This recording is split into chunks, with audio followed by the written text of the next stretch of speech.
Bismillahirrahmanirrahim. Yang terhormat PLT Deputi Bidang Penguatan Inovasi, Bapak Eri Ricardo. Yang terhormat Tim Penilai Program Desa Berinovasi. Yang terhormat Bapak Ibu Pejabat Badan Riset dan Inovasi Nasional beserta tim pengembang dari PT Artistik. Yang terhormat tenaga ahli DPR RI Komisi 7 pendamping program Desa Berinovasi, serta Bapak Ibu hadirin undangan sekalian yang berbahagia. Assalamualaikum warahmatullahi wabarakatuh. Selamat siang dan salam sejahtera bagi kita semua. Puji syukur kita panjatkan kehadirat Allah Subhanahu wa taala, Tuhan yang Maha Esa, karena atas perkenannya walau di masa pandemi seperti saat ini kita masih mendapat berkah kesehatan dan dapat hadir pada acara sosialisasi pelaksanaan kegiatan Desa Berinovasi.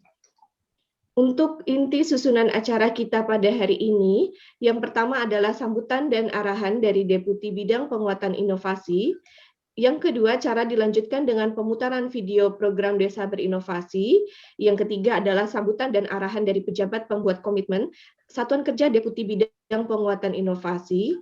Kemudian dilanjutkan pemberian paparan tindak lanjut dan persiapan kegiatan yang akan disampaikan oleh Koordinator Kegiatan Program Desa Berinovasi, dan dilanjutkan dengan penjelasan sistem informasi Desa Berinovasi yang akan disampaikan oleh Wakil Koordinator.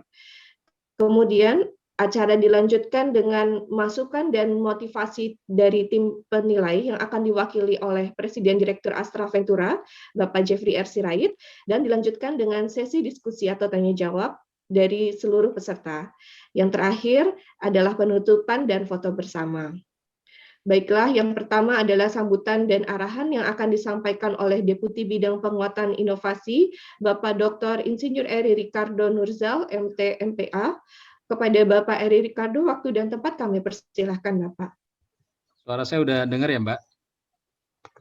Sudah, Bapak. Sudah ya, ya. Assalamualaikum warahmatullahi wabarakatuh. Yang kami hormati Bapak Ibu semua, penerima dan juga pendamping dari program hibah ini. Kemudian tenaga ahli dan tim pakar, ini ada Pak Jeffrey. Sekali lagi terima kasih Bapak atas kehadirannya. Jadi ada beberapa hal yang ingin saya sampaikan Bapak Ibu semua terkait dengan pelaksanaan kegiatan Desa Berinovasi ini. Saya awali dari ini arahan dari Kepala BRIN. Jadi beliau mencanangkan untuk BRIN itu ada 3 arah dan 7 target. Yang pertama itu BRIN akan melakukan konsolidasi sumber daya iptek. Jadi semua terkait dengan institusi riset yang ada di kita di Indonesia, termasuk di dalamnya sumber daya manusianya, infrastruktur dan anggaran gitu ya. Dan ini diharapkan untuk yang lembaga riset pemerintah utama itu 1 Januari konsolidasinya sudah terjadi ya, 1 Januari tahun 2022 gitu ya. Termasuk di sana di dalamnya adalah transformasi proses bisnis dan manajemen risetnya. Lalu yang kedua juga arahan yang kedua menciptakan ekosistem riset yang berstandar global gitu, yang di dalamnya ada inklusif dan kolaboratif dengan melakukan refocusing pada riset kita untuk menciptakan nilai tambah gitu ya, untuk menciptakan nilai tambah ekonomi yang berbasis sumber daya alam dan keanekaragaman hayati. Selain juga mencapai keunggulan iptek. Dan juga kita ingin supaya Indonesia itu menjadi pusat dan platform riset global yang berbasis sumber daya alam dan keanekaragaman hayati, geografi, seni budaya lokal gitu ya. Dan arahan yang terakhir itu BRIN ingin menciptakan fondasi ekonomi berbasis riset yang kuat dan berkesinambungan. Maka kita akan menjadi fasilitasi dan enabler dari industri nasional, menciptakan SDM unggul dan juga dampak ekonomi ya, baik aktivitas riset dan menjadikan sektor iptek sebagai tujuan investasi jangka panjang serta menarik devisa. Dan salah satu dari instrumen yang sekarang kita miliki itu adalah terkait dengan Desa Berinovasi. Nah, pada intinya kita ingin supaya paradigma pembangunan kita itu berubah dari driven economy menjadi innovation driven economy. Nah, sehingga program terkait dengan Desa Berinovasi itu menjadi penting. Kapasitas desa kita dengan penerapan teknologi, pembangunan infrastruktur dan juga penguatan program keunggulan daerah, agar program-program kita bisa berkelanjutan gitu ya. Nah, ini yang nanti kita harapkan ke depan dari Desa Berinovasi ini. Nah, sinarionya ada 3 produk unggulan nanti yang akan kita dorong, mulai dari perikanan, pariwisata, dan kelautan. Kita bangun jejaringnya, kita perkuat supply chain-nya, lalu kemudian kita libatkan program-programnya, mulai dari penataan infrastruktur, sosial ekonomi, pelatihan terkait dengan keterampilan teknologi, manajemen dan investasi dengan fokus kepada masyarakat. Nah, tetapi harapannya nanti penerima hibah ini dalam bentuk masyarakat, ada BUMDes, ada kemudian kelompok usaha bersama, koperasi, Karang Taruna, ini perlu menjalin sinergi dengan perguruan tinggi, pemerintah daerah, dan juga industri. Lalu kemudian ini sasaran yang kita harapkan, jadi kita ingin membangun ekosistem, nanti harapannya dukungan dari Pemda, pemerintah daerah, kemudian akademisi dan juga masyarakat dalam rangka nanti BUMDes ini dan juga penerima hibah ini juga bisa membangun ekosistem. Lalu kemudian menumbuhkan budaya inovasi, harapannya mindset dari inovasi ini masuk kepada masyarakat dan juga meningkatkan nilai tambah produk jasa unggulan daerah, meningkatkan perekonomian masyarakat desa dan juga meningkatkan dampak akademik nih. Jadi harapannya juga dari kegiatan ini dampak-dampak akademik itu juga bisa tercipta dari program desa berinovasi dan tujuannya nanti berkontribusi pada pemulihan ekonomi. Nah, ini data-data Bapak Ibu. Jadi ada 138 usulan ya dari Aceh sampai Papua, ini proposal awal, lalu kemudian dilakukan seleksi administratif, jadi tinggal 19 berkas dan akhirnya dilakukan seleksi substansif oleh tim pakar, reviewer, sehingga total dari kegiatan ini adalah 80 judul dengan anggaran sekitar 12 M. Nah, ini sebarannya Bapak Ibu, sebaran desa berinovasi berdasarkan wilayah ya. Jadi kalau kita lihat di sini, provinsi ada 23, kemudian kabupaten, kecamatan, desa, dan kelurahan. Sampai desa kelurahan itu ada sekitar 80. Ini juga menggambarkan ada 80 proposal. Dan sebarannya kalau kita lihat memang paling tinggi itu di Jatim, kemudian diikuti Jabar, kemudian Jateng, lalu kemudian tersebar ke berbagai daerah yang ada di Indonesia. Lalu kemudian ini fokusnya, jadi fokusnya ada pertanian dan pangan yang paling tinggi, ada 19 proposal, diikuti oleh pariwisata, ini cukup menarik ini datanya, kemudian peternakan, perkebunan, kemudian diikuti komoditas lainnya, lalu kemudian pengelolaan sampah juga ada, kerajinan dan juga perikanan. Nah, ini dari sisi bidang fokusnya. Kemudian dari sisi lembaga pengelolaannya, ini ada 31 BUMDes, ini sebenarnya ini yang kita harapkan. Kemudian ada kelompok masyarakat, kemudian koperasi, kemudian kelompok usaha bersama, dan juga Karang Taruna. Nah, ini dari sisi sebaran anggaran berdasarkan jenis belanja, Bapak Ibu. Ini kalau kita lihat dari sisi peralatan mesin yang paling tinggi, kemudian diikuti oleh bahan. Ini memang sebenarnya ini yang kita harapkan supaya nanti tumbuh ya. Jadi usaha-usaha masyarakat itu bisa tumbuh dengan distribusi dari anggaran ini. Jadi pengadaan peralatan yang paling besar, kemudian bahan, kemudian diikuti oleh barang non operasional lainnya, baru diikuti komponen-komponen anggaran lainnya. Jadi ini cukup pas saya kira ya dalam rangka kita mendorong usaha-usaha atau BUMDes ini bisa tumbuh di daerah. Dan ini Bapak Ibu terakhir ya, saya ingin pesankan gitu bahwa agar Bapak Ibu dapat melaksanakan seluruh kegiatan desa berinovasi ini dalam rangka pencapaian tujuan dan target yang ada di dalam perjanjian kerjasama itu yang akan kita tanda tangan dengan mengikuti petunjuk teknis dan peraturan yang berlaku. Lalu yang kedua, yang saya kira ini juga penting ya, Bapak Ibu perlu membangun sinergitas dengan berbagai komponen untuk membangun ekosistem gitu, supaya nanti terbentuk ekosistem yang baik dalam rangka pengembangan dan harapannya berkelanjutan gitu Bapak Ibu untuk program desa berinovasi ini, sehingga harapannya dampak yang besar itu bisa tercipta. Lalu yang ketiga, perlu diarahkan seluruh sumber daya yang Bapak Ibu miliki dari Kementerian, dari BRIN dan juga dari lainnya untuk penciptaan nilai tambah ya, baik secara ekonomi, sosial maupun akademik, sehingga berkontribusi kepada pemulihan ekonomi yang sekarang kita hadapi ini.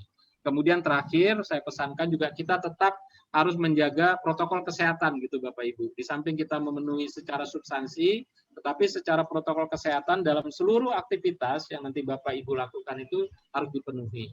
Jadi saya kira Bapak Ibu poin-poin itu yang bisa saya sampaikan. Harapannya sekali lagi mohon dukungan dan kerjasamanya dalam rangka kita melaksanakan kegiatan desa berinovasi ini, sehingga apa-apa yang sudah ditargetkan, apa-apa yang sudah diperjanjian itu bisa kita penuhi dengan baik. Saya kira itu. Terima kasih. Wassalamualaikum warahmatullahi wabarakatuh.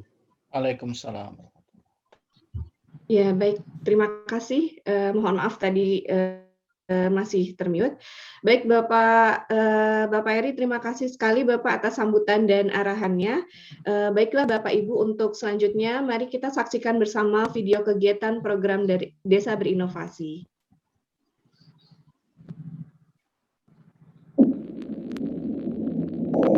Pada tahun 2020, program Desa Berinovasi dilaksanakan di 3 lokasi fokus.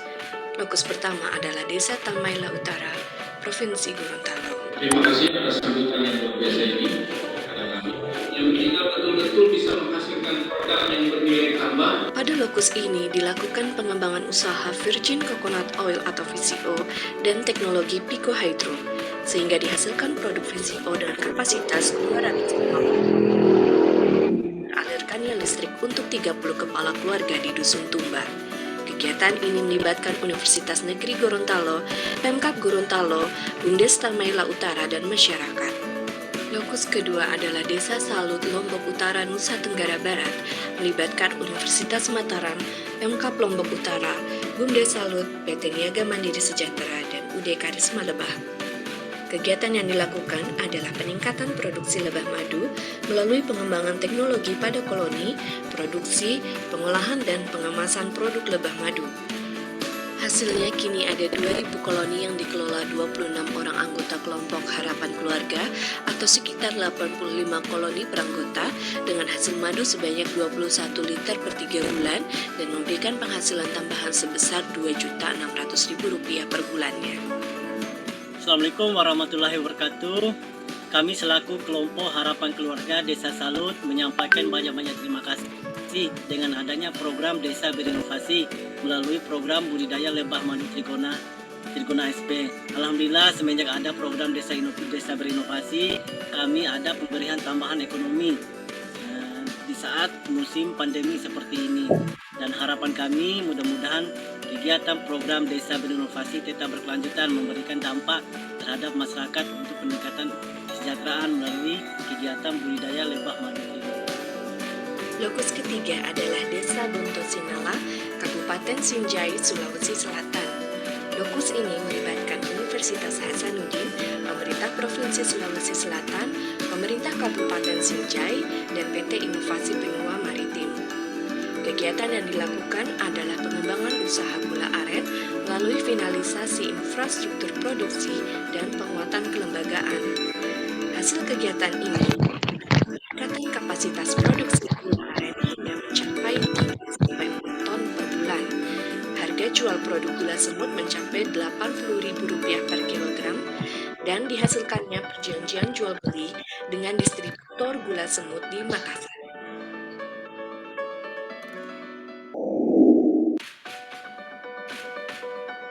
Kegiatan Desa Berinovasi pada tahun 2021 dimulai dengan melaksanakan sosialisasi program Desa Berinovasi pada bulan April. Sosialisasi dilakukan baik secara daring ataupun online maupun secara tatap muka. Pendaftaran usulan proposal dibuka pada tanggal 27 April sampai dengan 23 Mei 2021. Dengan total proposal yang melakukan pengiriman final adalah sebanyak 138 proposal.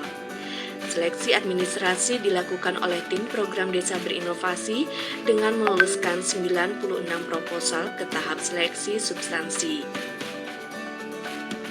Untuk tahapan seleksi substansi dilakukan oleh tim pakar program Desa Berinovasi yang berasal dari berbagai ilmu kepakaran dengan menuliskan 80 proposal. Terakhir, ditetapkan 80 desa atau lokus sebagai penerima program Desa Berinovasi tahun 2021.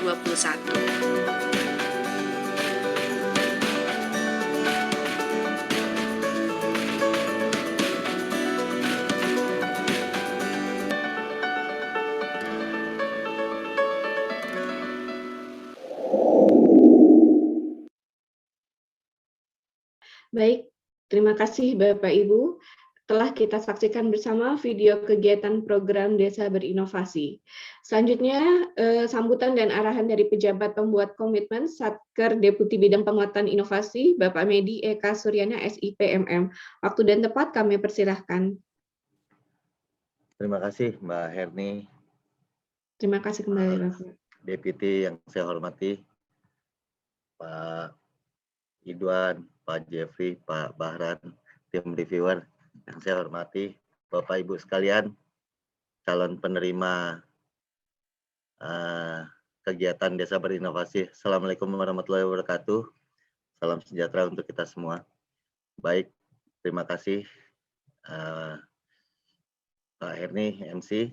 Jadi mungkin saya tidak banyak yang mungkin saya share di sini, tapi saya mencatat 4 arahan dari Pak Deputi tadi untuk tindak lanjutnya, yaitu ada lakukan seluruh kegiatan sesuai dengan perjanjian kerjasama, bina sinergitas, arahkan seluruh sumber daya, dan tetap menjaga prokes. 2 yang teratas saya anggap itu yang harus sama-sama kita sepakati, Bapak Ibu sekalian. Jadi bagaimana kita melakukan kegiatan ini konsisten dengan perjanjian kerjasama dan petunjuk teknis yang ada, karena ada beberapa kegiatan yang mungkin Bapak Ibu ingin itu cepat, tapi ya tidak bisa kita lakukan dengan cepat karena memang ada peraturan-peraturan yang berlaku. Untuk kegiatan ini, regulasi yang kita pakai itu adalah Perpres 16, lalu PMK 168 2017, PMK 173, di mana di situ dijelaskan ada beberapa ketentuan-ketentuan yang memang harus kita taati. Jadi tadi juga sebaran anggaran Pak Deputi sudah memaparkan agak lebih besar itu di belanja peralatan dan mesin. Nah, itu juga mungkin nanti tim dari Pak Eka bisa memberikan arahan-arahan kepada teman-teman calon penerima Desa Berinovasi ini. Jadi ada beberapa ketentuan dan peraturan-peraturan yang mau tidak mau, suka tidak suka harus kita taati juga di situ.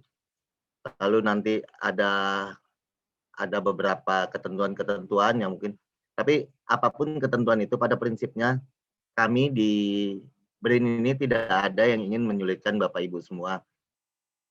Kami akan membantu, mungkin begitu nanti Pak Eka bisa menjelaskan asistensi apa saja yang bisa diberikan kepada Bapak Ibu semua. Intinya apa yang kita lakukan, apa yang kita kerjakan sesuai dengan ketentuan yang berlaku, sesuai dengan perjanjian kerjasama yang kita sepakati, sesuai dengan petunjuk teknis yang kita setuju bersama. Jadi mungkin ada beberapa yang nanti Bapak Ibu memang harus taat dengan ketentuan-ketentuan itu. Jadi suka tidak suka, mau tidak mau memang harus kita ikuti peraturan-peraturan tersebut mungkin. Jadi nanti ada belanja honor, belanja perjalanan, belanja pengadaan peralatan, itu mungkin harus mengikuti ketentuan-ketentuan yang ada.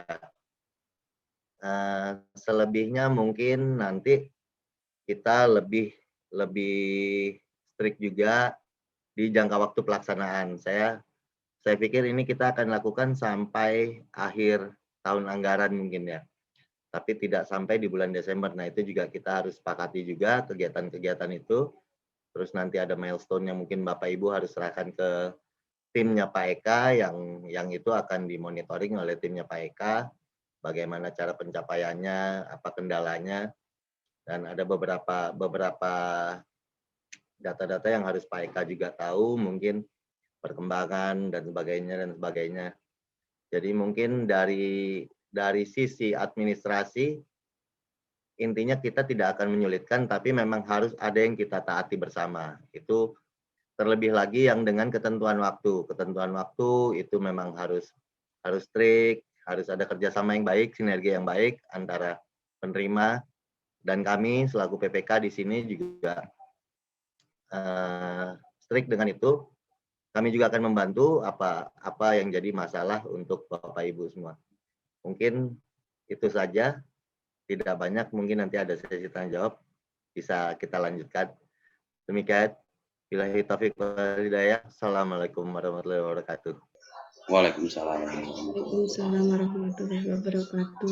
Baik, terima kasih Pak Medi atas sambutan dan arahannya. Selanjutnya paparan tindak lanjut dan persiapan kegiatan yang akan disampaikan oleh Koordinator Kegiatan Program Desa Berinovasi, Bapak Eka Gandara SPI MSI. Silakan Bapak Eka, waktu dan tempat kami persilahkan. Baik, terima kasih Mbak Erni. Semoga suara saya juga bisa dimonitor dengan jelas, ya. Bisa, Pak. Yang saya hormati Bapak PLT Deputi Bidang Penguatan Inovasi, Bapak Dr. Eri Ricardo. Kemudian yang saya hormati pejabat buat komitmen, Pak Medi. Yang saya hormati tim pakar, tim penilai, ya. Kemudian ada juga Bapak-Bapak, Ibu, tenaga ahli anggota DPR RI yang menjadi pendamping dari program Desa Berinovasi, ya. Kemudian tak lupa pula ya yang saya hormati, yang saya banggakan, seluruh stakeholder penerima manfaat dari program Desa Berinovasi. Assalamualaikum warahmatullahi wabarakatuh. Izin saya menyampaikan beberapa hal yang patut kita jadikan perhatian bersama, ya Bapak Ibu sekalian. Ini saya akan share beberapa slide yang harus disampaikan kepada Bapak Ibu sekalian sebelum kita nanti melaksanakan kegiatan nyata program Desa Berinovasi di lapangan, ya.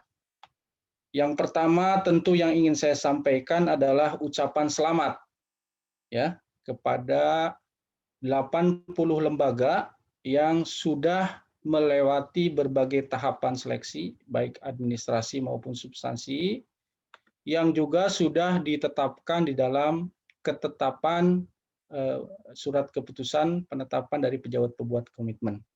Ya, jadi SK penetapan juga sudah kami upload di sistem Desa Berinovasi, ya, boleh diunduh, ya.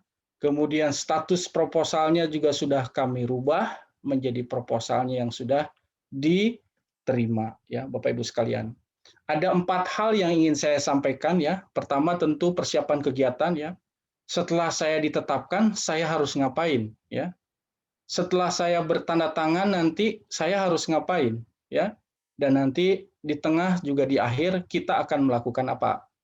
Jadi saya ingin menyampaikan gambaran secara umum, ya. Tentu nanti berjalannya waktu selama 4 bulan kita akan sering berinteraksi di dalam berbagai forum, ya. Baik webinar ataupun kalau situasi memungkinkan kita juga melakukan visitasi atau pelaksanaan kegiatan secara hibrid. Baik, saya ingin mencoba menjelaskan lebih detail, ya, dari apa yang tadi sudah disampaikan oleh Pak Medi selaku PPK, karena ini adalah pondasi kita berkegiatan, Bapak Ibu sekalian, ya. Pondasi kita berkegiatan. Inilah dokumen yang mengikat kita secara formal antara BRIN, ya, sebagai pengelola anggaran dengan Bapak-bapak sebagai pengusul, Bapak Ibu sebagai pengusul, ya. Nah, saya tentu berkewajiban untuk menjelaskan apa aja isinya, ya, supaya bisa dimengerti oleh semua orang. Harapannya nanti, ya, secara substansi programnya berjalan dengan lancar, memberikan impact yang luar biasa, tetapi secara administrasi juga bisa kita tata kelola dengan baik sesuai peraturan dan ketentuan sebagaimana tadi diarahkan oleh Bapak PLT Deputi. Dasar hukumnya, ya, jelas ada Perpres, kemudian ada Permen Q, ya, sama keputusan Kepala BRIN, ya, tentang petunjuk teknis. Jadi semua yang saya paparkan berkaitan dokumen ini tentu mereferensi kepada dasar hukum yang berlaku, ya. Jadi tidak diada-ada. Nah, apa aja muatan PKS, ya? Secara garis besar ada 8, ya, poin-poin utamanya. Yang pertama tentu memuat hak dan kewajiban, ya. Hak dan kewajiban, kemudian jumlah bantuan, ya. Kemudian tata cara dan syarat penyaluran, ya. Kemudian kesanggupan penerima bantuan, ya, untuk melakukan kegiatan dan menerima bantuan, ya. Dan kemudian juga ada sanksi, ya. Nah, jadi ada juga pengaturan tentang sanksi dan pengaturan tentang penyampaian laporan penggunaan dana serta penyampaian laporan pertanggungjawaban, ya. Nah, kemudian ini saya coba ringkas ya. Yang pertama, para pihak yang akan bertanda tangan, ini mohon perhatian ya, dari pihak kami tentunya Pak Medi selalu PPK ya. Kemudian dari pihak Bapak Ibu adalah pimpinan lembaga pengusul ya. Jadi kalau BUMDes itu adalah direkturnya ya. Kalau koperasi ketua koperasinya, kalau Karang Taruna ketua Karang Tarunanya, sesuai dengan nama yang disampaikan pada lembar pengesahan proposal ya. Yang kedua, ruang lingkupnya hanya ada 2 secara besar ya. Jadi kita akan sama-sama melakukan pendampingan, pembinaan, supervisi, koordinasi ya, penguatan kapasitas, monitoring dan evaluasi terhadap upaya kita mengimplementasikan desa berinovasi berbasis produk unggulan daerah atau di desa. Yang kedua, tentu kita harus dokumentasikan dalam bentuk laporan ya, yang harus kita persiapkan ya. Kemudian besaran dananya sesuai dengan besaran dana yang tercantum di dalam SK ya. Jadi kalau Bapak-bapak mengajukan 200, maka 200 itulah yang ditetapkan ya, tidak lebih ya. Kemudian mekanisme pencairannya nanti kita akan lakukan 2 tahap ya, Bapak-bapak sekalian, Bapak Ibu. Yang pertama, tahap pertama itu adalah 70% ya dari total yang akan diberikan ya. Jadi kalau kita mengusulkan 200, maka tahap pertamanya adalah 140. Tahap keduanya nanti 30% ya dengan mekanisme LS. LS itu Bapak Ibu sekalian dari rekening negara dari KPPN nanti akan langsung ke rekening lembaga Bapak Ibu sekalian ya. Nah, perlu diperhatikan, ini hurufnya saya besarin dan saya merahin ya. Di dalam PKS nanti mohon dicermati agar ya nomor dan nama rekening, nama bank dan cabangnya diperiksa sedetil dan sejeli mungkin. Karena pengalaman kami ya salah titik koma saja bisa dikembalikan ya. Kemudian jangka waktunya 124 hari ya. Jadi kita akan bertanda tangan tanggal 21 Juli di dokumennya ya, 21 Juli, kemudian berakhir nanti 21 November ya, selama 4 bulan atau sekitar 124 hari ya. Kemudian hak dan kewajiban nanti saya akan jelaskan di slide berikutnya. Kemudian kewajiban pelaporan ya. Yang pertama adalah laporan bulanan ya dalam rangka monitoring dan evaluasi. Kemudian laporan pelaksanaan kegiatan tahap 1 ya dalam rangka untuk pencairan tahap kedua. Jadi pencairan tahap kedua itu bisa dilakukan kalau kita sudah membuat laporan pelaksanaan tahap 1 ya. Kemudian yang ketiga, laporan akhir pelaksanaan ya. Kemudian yang peralatan nomor 8 tadi sudah disinggung secara khusus oleh Pak PPK, Pak Medi ya. Apapun bentuk peralatan ya, mau peralatan dan juga kemungkinan juga gedung ya, nanti wajib dilaporkan kepada kita ya mengenai kondisinya, lokasinya, nilai alatnya ya. Jadi harus didokumentasikan. Sanksi nanti akan saya jelaskan di slide berikutnya, dan adendum. Adendum itu perubahan Bapak Ibu sekalian ya. Manakala nanti di perjalanan waktu ada hal-hal post major atau apapun yang mengakibatkan terjadinya perubahan materi di dalam PKS, nanti dimungkinkan ya kita melakukan perubahan terhadap PKS. Tapi harapan kami semoga semua rencana yang sudah tertuang di dalam proposal dan PKS bisa kita jalankan tanpa ada perubahan-perubahan. Nah, ini ya saya harus jelaskan ya karena ini menjadi hak dan kewajiban kita semua ya. Kemudian ini semua tertuang di dalam PKS ya. Tapi saya agak ragu Bapak Ibu tuh membaca ini semua, makanya saya harus sampaikan ya supaya menjadi perhatian kita semua. Yang pertama tentu kami memperoleh data ya, berhak memperoleh data dari hasil pekerjaan Bapak Ibu ya. Kemudian kami juga meminta dan menerima laporan ya. Kemudian kewajiban kami adalah membiayai ya tentu dan melakukan monitoring, pembinaan, evaluasi ya, itu menjadi kewajiban kami. Kemudian pihak kedua ya menerima hak pembayaran insentif ya sesuai dengan SK penetapan, dan kewajibannya adalah tentu melaksanakan ya kegiatan sesuai perencanaan, mentaati ya teguran atau peringatan atau peraturan tertulis ya, harus mentaati. Kemudian menyusun dan menyampaikan laporan kegiatan ya, menyimpan semua bukti pengeluaran ya yang didanai. Jadi karena ini Bapak Ibu yang saya hormati, karena ini adalah uang negara, maka harus kita simpan sebaik-baiknya tanda bukti yang ada ya. Kemudian bertanggung jawab ya untuk melaksanakan pengadaan barang dan jasanya ya, lakukan dengan sebaik-baiknya. Kemudian menyiapkan atau menyerahkan seluruh dokumen pengguna danaan ya, catatan teknis, pembukuan dan seterusnya ya. Kemudian wajib bersedia kalau suatu saat nanti kita ada audit dari auditor baik eksternal maupun internal ya. Kemudian jika ada kelebihan dana yang tidak digunakan, maka wajib disetor ke kas negara melalui bendahara di Satker Deputi Bidang Penguatan Inovasi. Semoga ini menjadi hal-hal yang menjadi perhatian kita semua ya, bukan hanya Bapak Ibu, tapi kami juga selaku pengelola program. Kemudian sanksi ya, sanksi juga akan berlaku manakala ada penyimpangan ya. Misalkan yang tadinya merencanakan beli mesin roasting kopi ya, tanpa pemberitahuan ke kami, Bapak Ibu beli sapi misalkan ya, itu jelas penyimpangan ya, akan kemungkinan nanti mendapat sanksi. Perubahan itu mungkin saja terjadi ya, tetapi harus melalui mekanisme yang telah kita atur ya.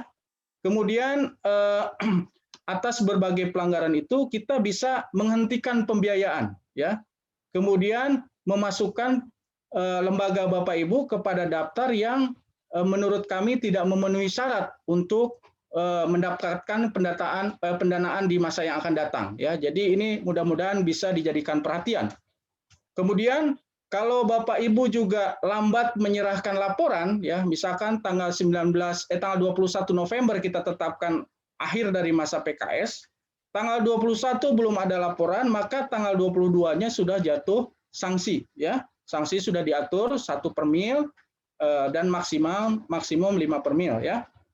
Kemudian pengembalian kerugian ya atas atau denda ya bisa dilaksanakan selamat-lamatnya 30 hari sejak tanggal pemberitahuan ya. Kemudian pelunasan atau pengembalian negara disetorkan ke kas negara melalui bendahara pengeluaran ya, Satuan Kerja Deputi Bidang Penguatan Inovasi BRIN. Nah, ini dokumen yang harus disiapkan Bapak Ibu sekalian ya. Kalau melihat rincian ini banyak sekali dokumen yang harus disiapkan. Ada 10 dokumen Bapak Ibu sekalian untuk mencairkan anggaran itu. Tetapi Bapak Ibu sekalian jangan khawatir ya. 10 dokumen ya itu hampir semuanya sudah kita siapkan ya. Hanya nanti mungkin kalau kita butuh fotokopi rekening, NPWP mohon disiapkan. Tapi PKS, kemudian kwitansi, kemudian berita acara, kemudian surat pernyataan tanggung jawab belanja, semua sudah kami isi data-datanya ya. Tetapi ini perlu diperiksa ya. Jadi data-data ini nanti kita akan upload di sistem, kemudian Bapak Ibu masuk melalui akunnya masing-masing, mendownload dokumen-dokumen ini. Tugasnya hanya 2. Pertama, melengkapi data yang belum, misalkan oh ini kurang kop surat, maka ditambahin kop surat. Oh ini rekeningnya salah, dibenerin rekeningnya. Lalu setelah itu di-print, ditanda tangan, kemudian di-upload kembali dan dikirim hard copy-nya ke kita ya. Kemudian ini kita akan lakukan by system. Jangan khawatir, nanti tim saya seperti biasa akan membantu Bapak Ibu sekalian ya, menjadi asisten Bapak Ibu sekalian di dalam rangka merapihkan semua dokumen-dokumen ini ya. Secara khusus nanti Pak Nuhansa akan menerangkan bagaimana tata kelola dokumen dengan sistem ya. Kemudian monitoring dan evaluasi ya. Monep akan kita lakukan sekurang-kurangnya 1 kali dalam sebulan ya. Jadi kalau 4 bulan, jadi minimal kita akan lakukan 4 kali nanti ya untuk melakukan monep ya. Nah, monep bulan pertama kita estimasikan nanti di minggu ketiga bulan Agustus ya.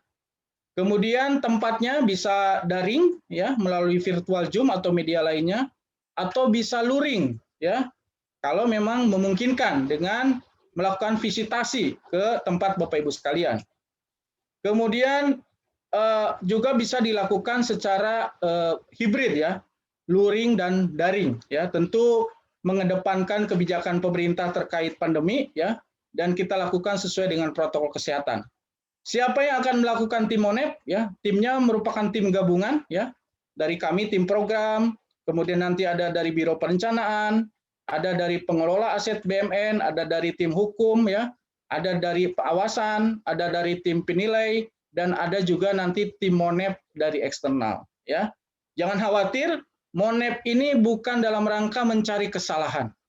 MONEP ini dilakukan dalam rangka mencari solusi atas masalah yang dihadapi dan memitigasi kesalahan-kesalahan agar kita bisa perbaiki bersama-sama. Itu semangatnya MONEP-nya ya.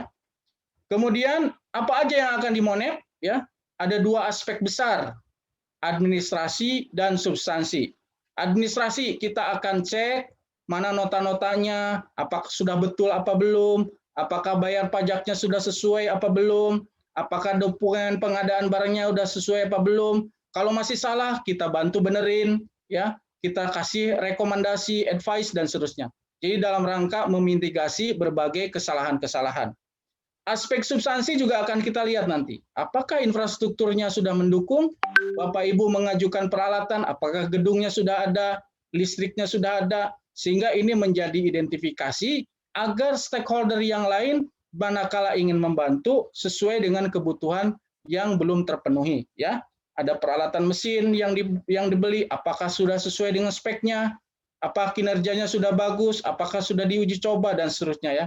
Sampai dengan nanti kita ingin mengetahui sejauh mana peran stakeholder di daerah.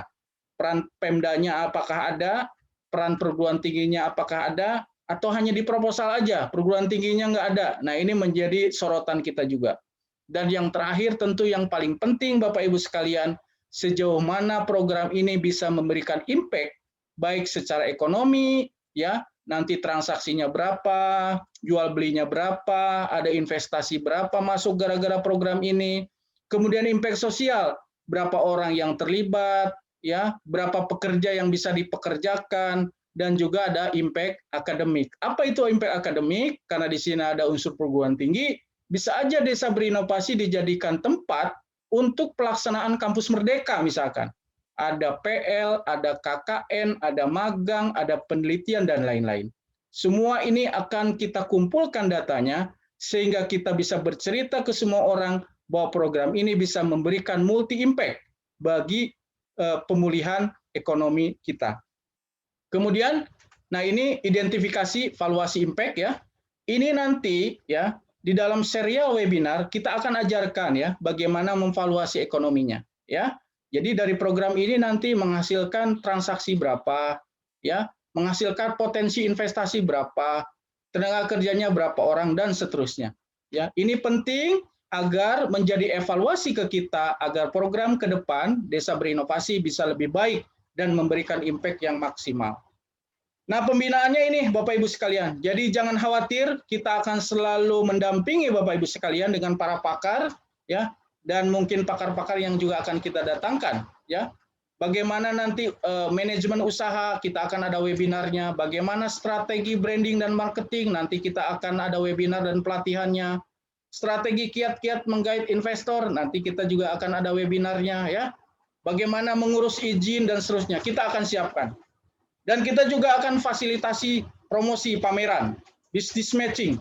Dan yang terpenting adalah saya akan melombakan Bapak Ibu sekalian, siapa yang target pencapaiannya maksimal, nanti kita akan berikan reward. Rewardnya seperti apa? Ya, saya tidak bisa sampaikan sekarang supaya menjadi surprise, dan ini menjadi challenge kepada Bapak Ibu sekalian, agar sungguh-sungguh melaksanakan program ini, sehingga achievementnya, pencapaiannya bisa maksimal. Ya. Nah, ini tata kelola pembinaannya hampir mirip dengan tata kelola MONEP ya.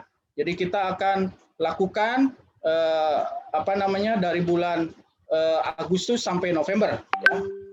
Kemudian ini pelaporan ya Bapak Ibu sekalian.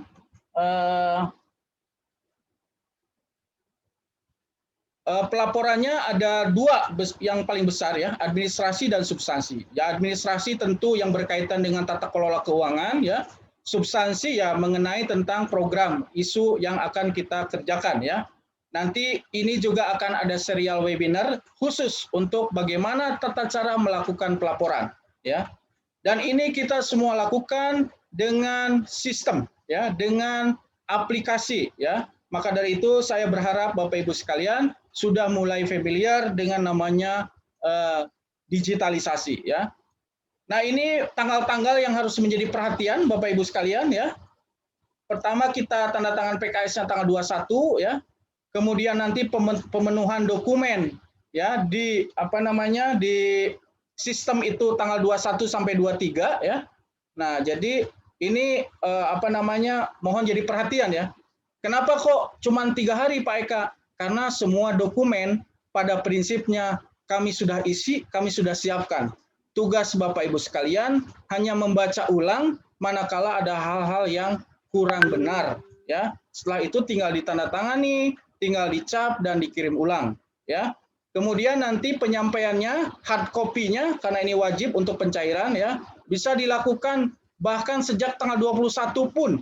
Kalau Bapak Ibu sudah merasa lengkap dan menurut kami sudah terverifikasi dengan baik, bisa disampaikan ke kami hard copy-nya ya. Semakin cepat, semakin baik, semakin bisa cepat cair ya.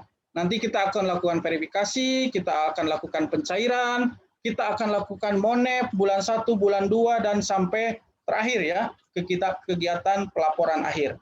Nanti ini bahan akan kami share kepada Bapak Ibu sekalian ya agar menjadi perhatian. Saya kira demikian yang ingin saya sampaikan ya. Mudah-mudahan kita diberikan kesehatan dan kelancaran di dalam rangka menjalankan program ini.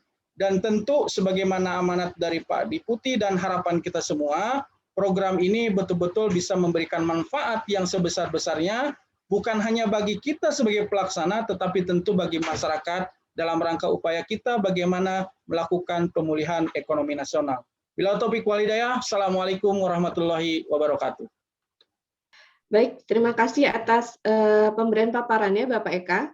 Untuk selanjutnya acara dilanjutkan dengan penjelasan sistem informasi desa berinovasi yang akan disampaikan oleh Wakil Koordinator Kegiatan Program Desa Berinovasi Bapak Nuhansyah Harahap. Silakan Bapak Nuhansyah, waktu dan tempat kami persilakan. Baik Mbak Erni, terima kasih. Apakah suara saya jelas Mbak Erni? Sudah jelas Bapak. Baik.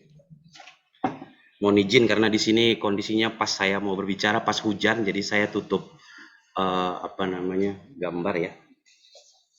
Yang terhormat Pak Deputi, Pak Dr. Eri, kemudian yang terhormat Pak Medi selaku PPK, yang terhormat para tim penilai, tim pengembang, terus tim tenaga ahli ya DPR Komisi 7. Pimpinan Lembaga Koordinator Pelaksana Kegiatan, dan wabil khusus ini Pak Dr. Opir. Selamat datang Pak, salam sehat selalu Pak Opir. Perkenan saya coba menjelaskan bagaimana sistem ini bisa bekerja di dalam tampilan Bapak Ibu. Saya izin share screen.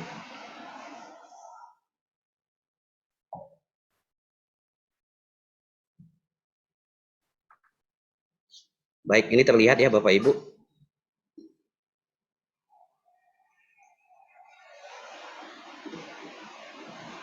Baik Bapak Ibu, nanti akan memasuki landing page yang ada di desaberinovasi.brin.go.id. Di sini sudah terlihat pengumuman hasil seleksi proposal. Nanti Bapak Ibu bisa download. Apakah Bapak Ibu termasuk dalam salah satu penerima? Saya yakin semua yang hadir di sini adalah penerima hasil seleksi proposal. Kemudian di landing page ini kita bisa melihat persebaran proposal tadi sudah disampaikan pada arahannya Pak Deputi. Ini proposal yang lolos sebanyak 138. Kemudian persebaran proposal yang diusulkan adalah 138. Kemudian proposal yang lolos ini adalah 80 yang tersebar di mulai Aceh sampai Papua. Jadi memang ini kelihatan ya Bapak Ibu ngusulin apa, dan ini sangat melihat geotek posisi Bapak Ibu di mana-mana dan terrecord dalam sistem informasi ini. Baik, saya lanjut. kepada tahapan selanjutnya. Jadi setelah Bapak Ibu ditetapkan, tadi Pak Eka sudah cukup detail menjelaskan bagaimana sistem ini bisa digunakan sebagai media informasi dan interaksi antara pengembang, kemudian kami selaku tim program, dan Bapak Ibu sekalian. Kita masuk login ya, login di laman Desa Berinovasi. Nah, login ini adalah login akun pengusul yang dibuat Bapak Ibu ketika registrasi akun. Jadi kalau Bapak Ibu kiranya lupa, ini bisa mereset password, dan password ini akan dikirimkan ke link email. Ini saya coba simulasi saja ya.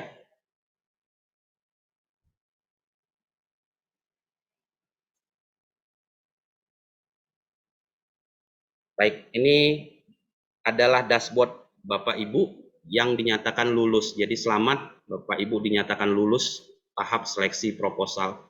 Di sini adalah logo BUMDes-nya atau nanti lembaga pengelolanya. Kemudian waktu pengusul itu kemarin hanya mulai dari dashboard sampai proposal. Nah, di sini ada akun, ada folder-folder pasca seleksi. Inilah yang nanti memantau kita mulai dari di awalnya program sampai berakhirnya program ini. Nah, Bapak Ibu nggak usah khawatir bahwa proposal yang Bapak input ini sudah terrecord di sistem, jadi bisa melihat di proposal, kemudian mulai dari semua yang dikelola, ini bisa di-download dan di-upload kembali untuk mengingatkan kembali, jangan-jangan lupa ya proposalnya itu apa. Gitu. Jadi kita masuk ke tahapan selanjutnya. Pertama, saya hanya membahas di posisi termin pertama, jadi yang termin kedua, monitoring, laporan, dokumentasi, itu dilupakan saja dulu, nanti kita bahas pada pertemuan selanjutnya. Jadi ini terlihat di sini kita record semua sampai berakhirnya program. Nanti Bapak Ibu masuk ke termin 1 ya. Termin 1 ini adalah dokumen-dokumen yang harus disiapkan Bapak Ibu selama proses usulan pencairan. Terdapat 10 dokumen, ini dari dokumen 1 sampai dokumen 10, yang nanti Bapak Ibu bisa upload dan download. Perlu saya sampaikan, tim program sudah mencoba untuk mengunduh ya, mengupload dokumen, sehingga dokumen yang Bapak unduh ini merupakan dokumen yang sudah diisi oleh teman-teman tim program kami. Kita langsung simulasikan saja ya, jadi ini saya coba, ada dokumen 1 PKS, kemudian rencana penggunaan dana, kemudian surat permohonan pembayaran, sampai ke dokumen 10, ini ada kartu NPWP.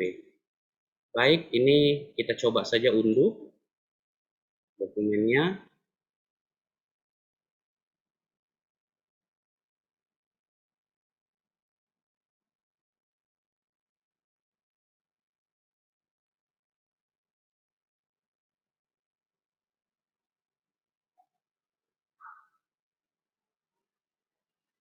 Jadi kira-kira seperti ini Bapak Ibu, ini saya mengambil salah satu contoh penerima ya, BUMDes Badan Usaha Milik Desa Jembar, dan ini saya kira hadir ya di dalam pertemuan ini. Jadi nanti semua teman-teman tim program akan mengisi nomornya, narasinya, Bapak Ibu hanya mengecek, utamanya di pada poin NPWP, nomor rekening, kemudian memparaf di setiap dokumen, dan ini dibuat 2 rangkap sesuai dengan permintaan kita ya. Jadi nanti ini Bapak download, Bapak isi, kemudian ditandatangani di sebelah kiri, baik yang ada bermatai maupun yang tidak. Setelah Bapak download, kemudian kita mengupload ya, jadi bisa difoto, bisa di-scan, kalau memang tidak ada scanner bisa mendownload cam scanner ya yang ada di ponsel Android Bapak Ibu sendiri. Ini kita ambil PKS perjanjian kerjasamanya, ini kita upload dengan catatan ini tadi sudah ditandatangan, kemudian kita submit. Nah, sistem ini memungkinkan, ini ya kita lihat status dokumennya, berarti masuk verifikasi. Jadi sistem ini memungkinkan untuk interaksi kepada verifikasi digital kami, yaitu tim program. Ini kita coba lihat ya, jadi posisi sekarang ini masuk verifikasi. Nah, ini untuk memitigasi kesalahan-kesalahan yang timbul sebelum Bapak Ibu mengirimkan dokumen kepada kami. Mungkin di sini teman-teman verifikasi digital IT bisa monitor ya, bisa diproses nggak ini biar bisa kelihatan. Sudah Siap, diverifikasi, Pak. Baik.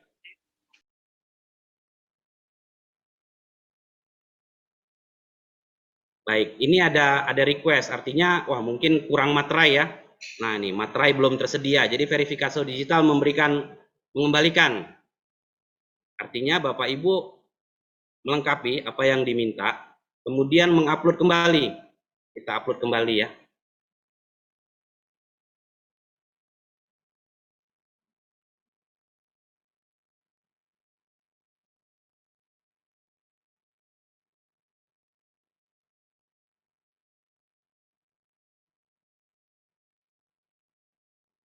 Ini kita coba upload kembali, nanti teman-teman verifikasi digital kami, tim program, memverifikasi, membaca, kemudian memberikan sudah setuju atau tidak. Apakah dokumen ini sudah lengkap? Nah, ini sudah lengkap ya Bapak Ibu. Artinya dokumen 1 sudah lengkap. Kemudian kita masuk ke poin 2. Dokumen 2, rencana penggunaan dana. Nah, rencana penggunaan dana ini mirip-mirip proses yang dilakukan. Jadi Bapak Ibu mengunduh dokumen sama. Dokumen ini kami berikan formatnya Excel dan Word agar Bapak Ibu bisa mengedit atau menambahkan, misalnya tadi contohnya seperti kop surat, logo, ini bisa Bapak Ibu upload. Nah, ini yang rencana penggunaan dana, ini juga kita sudah isikan semua, tinggal ini Bapak yang mengisi. Karena kita tidak tahu 70%-nya yang mau diusulkan seperti apa gitu. Ini salah satu BUMDes, ini saya diusulkan 200 juta, 70% 140 juta. Kemudian perlu diketahui bahwa usulan ini merupakan usulan yang sama dalam RAB Bapak Ibu. Jadi ini ditandatangani dan ditandatangan dan stempel. Seperti ini prosesnya. Pak Ansel? Ya. Sepertinya tampilan yang dokumennya belum muncul, Pak. Ini baru tampilan website aja. Oke, sebentar.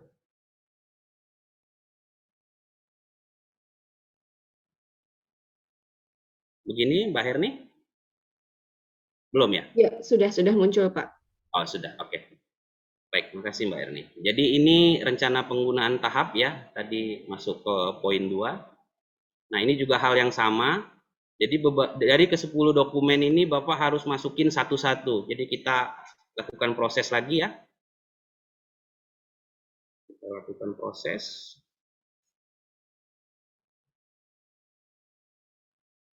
Kemudian berhasil. Saya lakukan semua proses ya. Jadi kita sama-sama melihat seberapa lama proses upload dan download ini bisa dilakukan jika Bapak Ibu memiliki dokumen yang lengkap.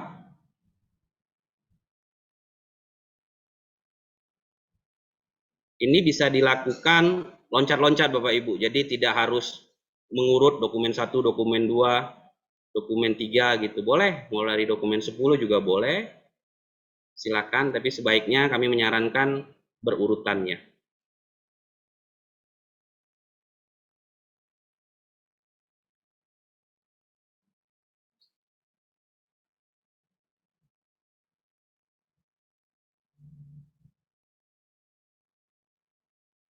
PPJM.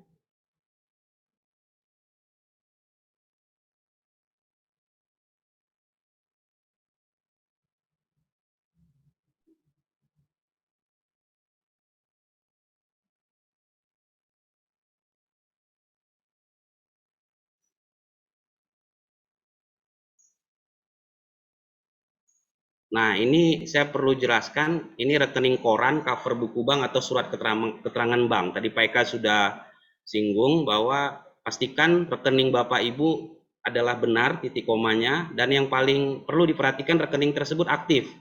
Jangan-jangan rekening tersebut sudah 1 tahun, 2 tahun tidak pernah dilihat gitu, tiba-tiba dapat dana dan itu sudah diblok oleh banknya. Nah, ini perlu Bapak Ibu konfirmasi agar tidak terjadi penolakan transfer dari pemerintah.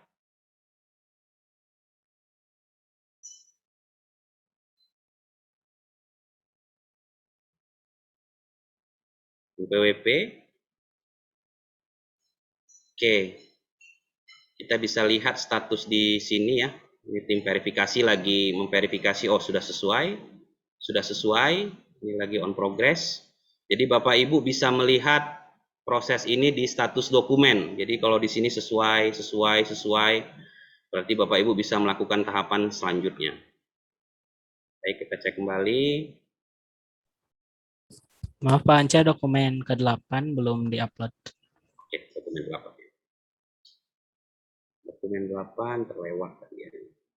Nah, ini sekalian saya menjelaskan. Ini proposal ini adalah proposal yang Bapak Ibu usulkan saat waktu mengusulkan proposal pertama sekali. Jadi tolong dilihat kembali. Saya yakin ini dijilid gitu ya, dijilid, ditandatangani. Yang ada materai sampaikan yang bermaterai, yang ada tanda tangan dan bukan di scan ya. Jadi memang tanda tangan dan capnya adalah basah.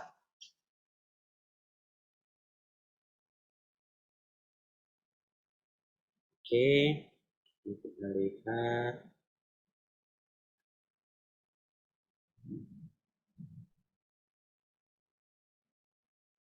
Ya, jadi ini sudah sesuai semua ya. Jadi begitu sesuai semua, ini langsung keluar Bapak Ibu adalah upload bukti resi kirim. Jadi sebelum masuk ke sini, Bapak Ibu masuk lagi ke atas. Jadi kemana dikirimnya? Jadi ini bisa ditujukan ke tim program melalui PPK. Jadi Sekretariat Program Desa Berinovasi CQ, pejabat pembuat komitmen yang di sini juga hadir Pak Medi, Deputi Bidang Penguatan Inovasi. Kemudian yang kedua adalah mengunduh list dokumen. Jadi setelah Bapak Ibu mengeprint, maka diunduh list dokumen untuk memverifikasi akhir. Jadi berapa rangkap dokumen ini, kemudian tanggalnya sudah sesuai belum? Ini kita sampaikan listing dokumen ini. Nah, tadi Pak Eka sudah sampaikan, jadi kami membuka upload sistem ini 3 hari, mulai Rabu, dimulai tanggal berawalnya kontrak atau perjanjian kerjasama dengan kami gitu ya, mulai tanggal 21 sampai 23 Juli 2021. Sistem ini dibuka pukul 8 pagi, hari Rabu sampai Jumat. Kemudian dokumen dicetak dalam kertas A4 ya, jadi biar seragam dan tidak tumpang tindih. Kemudian nomor 2 ini waktu upload resi pengiriman. Jadi kami persilakan tanggal 24 sampai 26. Tapi kalau Bapak Ibu misalnya tanggal 22 sudah selesai, ya tidak ada masalah juga, makin cepat makin baik. Ini semua harus di-print supaya untuk memverifikasi akhir ya, memverifikasi akhir sebelum dokumen dikirimkan. Agar nggak bolak-balik, karena memang dokumen-dokumen ini diperlukan oleh kami sesuai tentang penggunaan anggaran pendapatan belanja negara. Kemudian setelah list semua, maka kita upload. Bapak Ibu sudah mengirimkan, kita upload ini bukti resi kirimnya. Jadi ini kita buat supaya bisa sama-sama kita monitor ya. Dari kita monitor. Jadi ini resi kirim, kita buat di sini tiki atau apa gitu ya, nomor resi, bla bla bla bla, tanggal 19 Juli 2021. Nah, ini Bapak submit. Artinya proses usulan termin pertama itu sudah berjalan. Jadi bukti cap pos berhasil disimpan. Inilah akhir dari usulan Bapak Ibu. Dan nanti di sini ada status pencairan dana. Nah, ini kapan nih pencairan dananya? Nah, nanti Bapak Ibu bisa memonitor status pencairan dana ini di sini. Dan kami akan mengupload. Ini verifikasi digital, mohon dibantu ya, status pencairan dana. Sudah Pak. Baik. Nah, di sini sudah ada Pak, Bapak Ibu. Status pencairan dana ini sudah selesai. Nah, ditandakan dengan apa? Nah, biasanya kita itu di akhir itu adalah laporan daftar SP2D ya. Jadi SP2D itu adalah surat perintah pencairan dana yang dikeluarkan oleh Kementerian Keuangan. Nah, dari tanggal SP2D ini biasanya 1 sampai 3 hari tergantung banknya Bapak Ibu, karena proses itu ada RTGS, ada giro dan lain sebagainya. Bisa 1 hari, 2 hari dan 3 hari. Jadi kalau Bapak Ibu melihat tanggal 19, oh kira-kira nanti bisa cair Rabu, Kamis atau Jumat, kira-kira seperti itu. Dan paling lama umumnya 3 hari ya, tapi biasanya 1 hari sudah masuk ke rekening Bapak Ibu. Nah, ini keterangannya kan ada 19 Juli, SP2D tanggal 21 Juli 2021.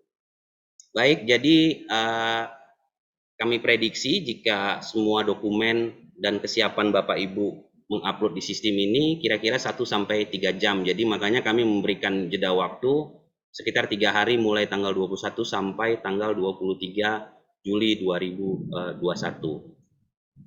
Apa yang saya sampaikan di sini ada manual penggunaannya ya. Jadi Bapak Ibu mungkin ada yang lokasinya ada di Aceh, di Papua, atau di tempat-tempat yang memang lagi kesulitan jaringan, Bapak Ibu bisa mengunduh manual sistem informasi ini, panduannya seperti apa, dan mudah-mudahan apa yang saya sampaikan ada tertuang di dalam panduan sistem informasi ini. Begitu Bapak Ibu, kurang lebih saya mohon maaf. Terima kasih. Assalamualaikum warahmatullahi wabarakatuh. Waalaikumsalam warahmatullahi wabarakatuh. Baik, terima kasih atas penjelasannya Bapak Nuhansyah. Untuk selanjutnya, mari kita ke acara pemberian masukan dan motivasi tim penilai yang akan diwakili oleh Bapak Jeffrey R. Sirait selaku Presiden Direktur Astra Ventura. Kepada Bapak Jeffrey, waktu dan tempat kami persilahkan. Ya, terima kasih, Karni. Assalamualaikum warahmatullahi wabarakatuh. Waalaikumsalam warahmatullahi wabarakatuh. Yang saya hormati, wah ini pejabat baru nih, Pak Eri, salam kenal. Pak Medi juga tadi. Salam kenal juga Pak. Baik Pak. Baik Pak.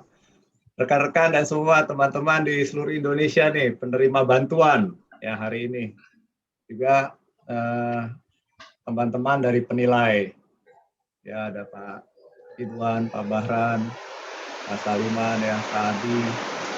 Jadi juga buat panitia, ya panitia BRIN yang selama ini dalam bekerja sama bareng kita di Desa Berinovasi. Jadi terima kasih. Selamat siang menjelang sore. Ya mudah-mudahan saya diminta berbicara sedikit, tapi ini adalah lebih dalam posisi bahwa saya sangat berterima kasih, gitu ya, bahwa ini adalah kesempatan yang baik buat Bapak dan Ibu secara sesungguhnya berbicara mengenai desa berinovasi, gitu ya. Saya coba share beberapa hal. Kita sangat tahu bahwa saat kita ada di desa ini tantangannya besar sekali, dan ini nggak pernah habis, ya. Dan 2 tahun terakhir, rasa 3 tahun terakhir, Pak Jokowi bicara mengenai ketahanan pangan, gitu ya, yang semuanya berasal dari sini, gitu. Dan kita sampai hari ini mungkin selalu menghadapi beberapa diskusi, beberapa tantangan kalau kita bicara dalam desa, tentunya adalah bicara mengenai productivity, bicara mengenai akses pasar yang susah, bicara tiba-tiba musim kering, tapi ini saat ini masih musim hujan yang ditandai barangkali informasinya kalau hujan masih sampai di bulan ini, panasnya ini akan cukup panjang nanti. Jadi kita harus mengantisipasi. Saya pikir bahwa ini menarik sekali pada saat justru teman-teman melakukan namanya inovasi terhadap desanya, gitu. Nah, saya melihat juga bahwa setelah mempunyai suatu produk, pasti juga punya kegiatan-kegiatan yang sifatnya menjadi perusahaan-perusahaan mikro, kecil, dan menengah. Apalagi di tengah pandemik ini ya, saya pikir pembatasan-pembatasan wilayah membuat logistik kita sulit. Ya, kemudian kita punya income, para pengusaha, bukan hanya pengusaha kecil, pengusaha besar juga sama, menurun, ya, dan memang permintaan juga turun. Tapi di tengah ini juga terjadi sesuatu tantangan buat kita semua nih sebenarnya. Kebetulan saya di venture capital, kita ngelihat 2019 sampai 2021 ini gitu. Justru tahun 2020 kita tuh naik 2 kali lipat. Venture capital kebetulan banyak berbisnis terhadap digitalisasi, terhadap teknologi yang bersifat dan berkreasi di dalam internet base ya. Jadi kita sampai melakukan investment deal itu 2 kali di tahun 2020. Dan sampai kemarin di bulan Mei itu juga demikian. Apa yang menarik, ternyata inovasi itu menjadi perhatian banyak orang, tidak hanya investor, ya, tidak hanya pemegang uang, tidak gitu. Justru kreativitas ini yang akan membuat kita menjadi jauh lebih cepat, jauh lebih mudah, kita bisa mengakses apapun dan lain-lain. Nah, ini tantangan kita ya, buat teman-teman juga termasuk di UMKM ya. Bagaimana kita ke depan harus punya pengetahuan yang lebih lebih baik lagi gitu ya. Kemudian gimana kita ngelihat dari macam-macam platform yang ada di dalam handphone kita, ini juga akan lebih pintar kita melihat gitu ya. Mana yang paling tepat buat kita. Dan barangkali ini adalah bagian dalam strategi kita memasarkan kita punya produk secara digital. Nah, rekan-rekan, hari ini 80 dari 138 hadir di tengah kita. Saya surprise actually dengan semua para penilai. Karena di luar UMKM ini ternyata pertanian dan perikanan ini justru major, ya, jadi umum, lebih besar, maaf. Dan ada 7 kontestan yang bermain dengan sampah. Menarik, this is green, hijau, ini bicara mengenai reuse, recycle, bicara mengenai environment. Jadi kita melihat bahwa di sini kompleksitas dari usulan rekan-rekan ini cukup lebar dan ini juga memberikan tantangan sebenarnya buat kami semua para penilai, ya, sehingga kami very serious, kami sangat serius. Kita lihat mana ini yang sebenarnya menjadi dorongan buat kita melihat satu sisi bagaimana usulan dari teman-teman semua itu bisa menjadi unggulan. Semua sudah baik, tapi bagaimana bisa menjadi lebih baik. So itu memang yang kita sampaikan di antara tim penilai. Dan juga dengan tim dari Desa Berinovasi di BRIN ini, kita melihat bahwa this is not hanya di tahun ini. Jadi bagaimana sebenarnya Desa Berinovasi itu bisa sukses dan kita bisa berkolaborasi dan serta kita harus bisa mendampingi dengan baik. Tadi bagaimana Pak Eka mengatakan beberapa inisiatif yang akan diturunkan dan dibangun dengan baik. Nah, saya hanya ingin meng-highlight beberapa hal yang saya pikir bahwa ini penting buat kita. Ya, jadi rekan-rekan kalau kita lihat memang komunitas desa yang berinovasi itu nggak bisa lewat ya dari inovasi yang ada di sekitar kita juga ya. Sehingga kita juga harus punya suatu keinginan supaya desa kita menjadi cerdas. Ya. Nah, kita harus punya kekuatan kalau dibilang bahwa desa kita juga harus punya korporasi, punya perusahaan, which is yang hari ini kita lihat adalah BUMDes. Dan bagaimana desa kita itu harus dekat dengan financial solution ya, institution. Nah, inilah akan membuat kita punya produk masuk ke pasar komoditi dengan jauh lebih baik. Jadi saya ingin mengingatkan bahwa kolaborasi itu tidak terhindarkan. Ya, tapi rekan-rekan juga pada saat mau berinovasi jangan pernah takut ya dengan kegagalan. Karena lewat kegagalan kita akan tahu di mana sebenarnya titik keberhasilan kita ke depan. Kemudian saya melihat mungkin ini buat kita semua, tidak hanya para kontestan atau para initiator dari desa. Saya bisa melihat bahwa di sini kita ingin merubah cara kita melihat pandang desa. Tapi bagaimana desa itu menjadi epicentrum. Jadi kebalik, bukan namanya desa itu adalah menjadi bagian yang lain, tidak pusat gitu ya. Kalau pusatnya hanya ada di birokrat atau pusatnya hanya di regulator, itu akan terbalik. Sehingga kita melihat bagaimana epicentrum kita ada di desa. Ya. Sehingga kita akan melihat bagaimana connecting ini diusahakan akan kita bangun. Ya. Dan mungkin sebenarnya teman-teman semua di desa sudah membangun ini dengan baik. Sehingga kami mau meletakkan diri kita menjadi katalis dari transformasi ini. Nah, bagaimana untuk meletakkan ini? Ya tadi yang saya sampaikan mengenai kolaborasi. Jadi rekan-rekan semua selamat bahwa teman-teman telah terpilih. Jadi kita dan saya ingin juga mengajak teman-teman bagaimana mempunyai identitas. Bagaimana teman-teman bisa berhubungan dan tapi rekan-rekan juga bisa berkolaborasi untuk mempunyai akses keuangan, akses pasar, dan akses terhadap efisiensi. Artinya efisiensi itu adalah productivity. Nah, kita hari ini ingin membawa kita semua bersama, petani dan para UMKM, untuk kita selangkah lebih maju untuk masuk ke dalam ekosistem yang lebih global.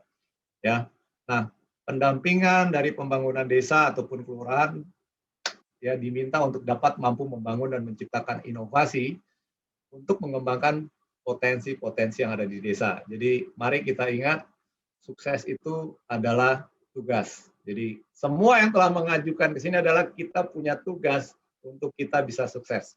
Yang terjadi, sukses ini adalah bukan hanya tugas, tapi punya kewajiban dan tanggung jawab kita semua. Nah, saya ingin meng-highlight pertemuan kita hari ini lebih terhadap Bill Gates bicara bahwa ternyata teknologi internet itu akan menjadi alun-alun kota di dalam desa kita yang besok menjadi desa global. Jadi selamat Bapak dan Ibu, kita ada di era yang sudah berubah, dan di sini bagaimana BRIN melihat ya sebagian kecil dari mungkin saya bilang ini adalah perhatian pemerintah untuk coba mengakselerasi lewat financial dan pendampingan apa yang Bapak dan Ibu sudah melakukan innovation terhadap desa masing-masing harus bisa berlangsung dengan jangka panjang, jadi sustainable, begitu ya, dan harus mampu berkolaborasi, terutama internal dalam bentuk tim, dan juga keluar ya dalam bentuk external relation yang sangat kuat, sehingga itu akan membuat ekosistem kita menjadi jauh lebih baik. Jadi saya hanya ingin mengatakan bahwa beranilah kita melewati fase ini. Tadi bukan banyak prasyarat dan lain-lain, karena menurut saya sistem yang dibangun oleh teman-teman dari Desa Berinovasi ini ingin memudahkan kita dan membiasakan kita bahwa kita diukur. Kalau kita diukur, pasti kita akan berbeda. Kita tahu di mana kita menang ataupun kalah. Kita tahu di mana pada saat kita sudah berhasil ataupun belum. Nah, ini akan mengingatkan kita supaya kita bisa lari lebih cepat untuk mencapai tujuan dari Bapak dan Ibu yang telah letakkan di dalam setiap proposalnya. Kami semua ingin membantu, kami semua ingin mendampingi dengan baik. Tentunya keterlibatan kita satu sama lain akan sangat tergantung dari level kita punya kepercayaan masing-masing, kita peduli masing-masing, dan saya rasa bahwa kita akan bisa sukses bersama. Mungkin dari itu, dari saya, terima kasih. Mohon maaf kalau ada kekurangan dan kesalahan. Terima kasih, Erni. Saya kembalikan mic-nya buat kamu. Baik, terima kasih Bapak atas masukan dan motivasinya. Semoga menjadi energi baru bagi semua rekan-rekan penerima program Desa Berinovasi tahun 2021 ini. Baik, untuk saat ini kita akan memasuki sesi tanya jawab. Bagi Bapak Ibu yang ingin menyampaikan pertanyaan, silahkan untuk menyampaikan pertanyaan di kolom chat. Baik, ini tadi sudah ada beberapa pertanyaan yang masuk. Yang pertama ini adalah saya kategorikan terlebih dahulu. Ini tadi ada beberapa pertanyaan. Kategori pertama ini mungkin tentang pajak ya. Ada pertanyaan dari Bapak Opertus Sumule. Bila pengadaan barang, apakah ada terkena pajak? Kemudian ada dari Bapak Suratman Malik. Pada saat pembelian barang, biasanya harga yang ditawarkan sudah masuk pajak. Bagaimana cara membuktikan tentang pembayaran pajak karena tidak ada bukti pembayaran pajaknya? Kemudian dari Bumdes Namalatu, Desa Latu Lahat di Ambon ingin bertanya, pertanyaannya adalah bagaimana dengan urusan pembayaran pajak bagi bahan atau barang jasa yang kami beli dalam pengadaan, mesin-mesin dan bahan material misalnya. Apakah dana pajak itu juga dari sumber dana yang diberikan ke kita? Terima kasih untuk penjelasannya. Baik, mungkin kesempatan ini saya berikan kepada Bapak Eka selaku koordinator kegiatan. Kami persilakan Bapak jika ada jawaban yang ingin disampaikan terkait permasalahan pajak ini. Terima kasih Mbak Herni atas waktu dan kesempatannya. Di sini juga masih ada Pak Medi, mungkin nanti bisa lebih menekankan lagi ya. Jadi untuk pajak, Bapak Ibu sekalian ya, semua pembelian yang memang diharuskan membayar pajak, maka kita harus bayar pajaknya. Ya. Jadi sebagaimana kita sampaikan di dalam Juknis, Bapak Ibu sekalian, bahwa setiap harga satuan yang tertuang di dalam proposal Bapak Ibu itu sudah memperhitungkan pajak dan materai dan biaya-biaya yang melekat di dalamnya. Ya. Jadi tentu kalau kita beli alat misalkan 3 juta ya harus bayar PPN, maka kita harus bayarkan PPN-nya. Pun demikian dengan pengeluaran-pengeluaran atau pembelanjaan yang lain, seperti misalkan pembelian honor narasumber kepada peneliti dari perguruan tinggi ya. Itu pun menggunakan pajak ya. Jadi harus memenuhi ketentuan-ketentuan perpajakan.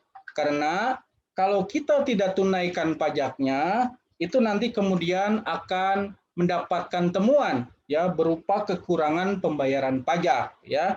Nah, lalu bagaimana membuktikan kalau kita sudah beli barang ya yang sudah terinclude pajaknya ya? Biasanya kita bisa minta bukti potong pajaknya, Pak, ya. Seperti misalkan kalau saya beli ATK ke Gramedia sebesar 6 juta ya, itu pasti sudah ada PPN-nya di notanya itu ya. Dimintakan bahwa barang itu sudah berikut dengan pajak ya. Jadi biasanya vendor-vendor atau toko-toko besar itu sudah menyampaikan pajaknya ya.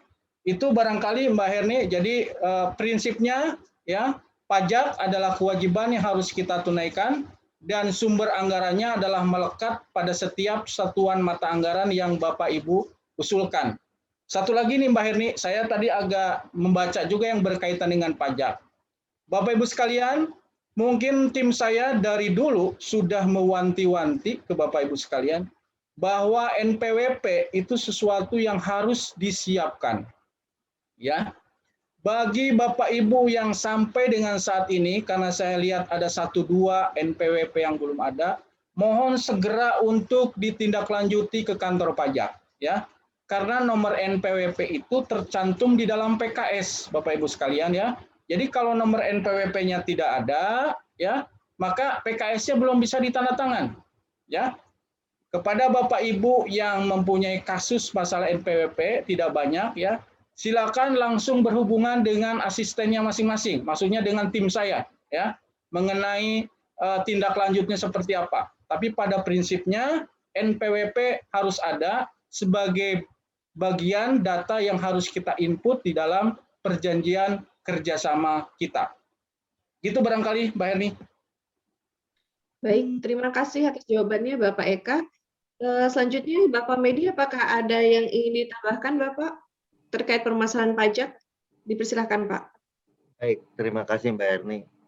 Pak Eka sudah cukup lengkap itu. Jadi semua yang terkait dengan pembelian, pengadaan, dan honor itu ada pajaknya. Ada PPN untuk pembelian dan pengadaan, PPH untuk honor.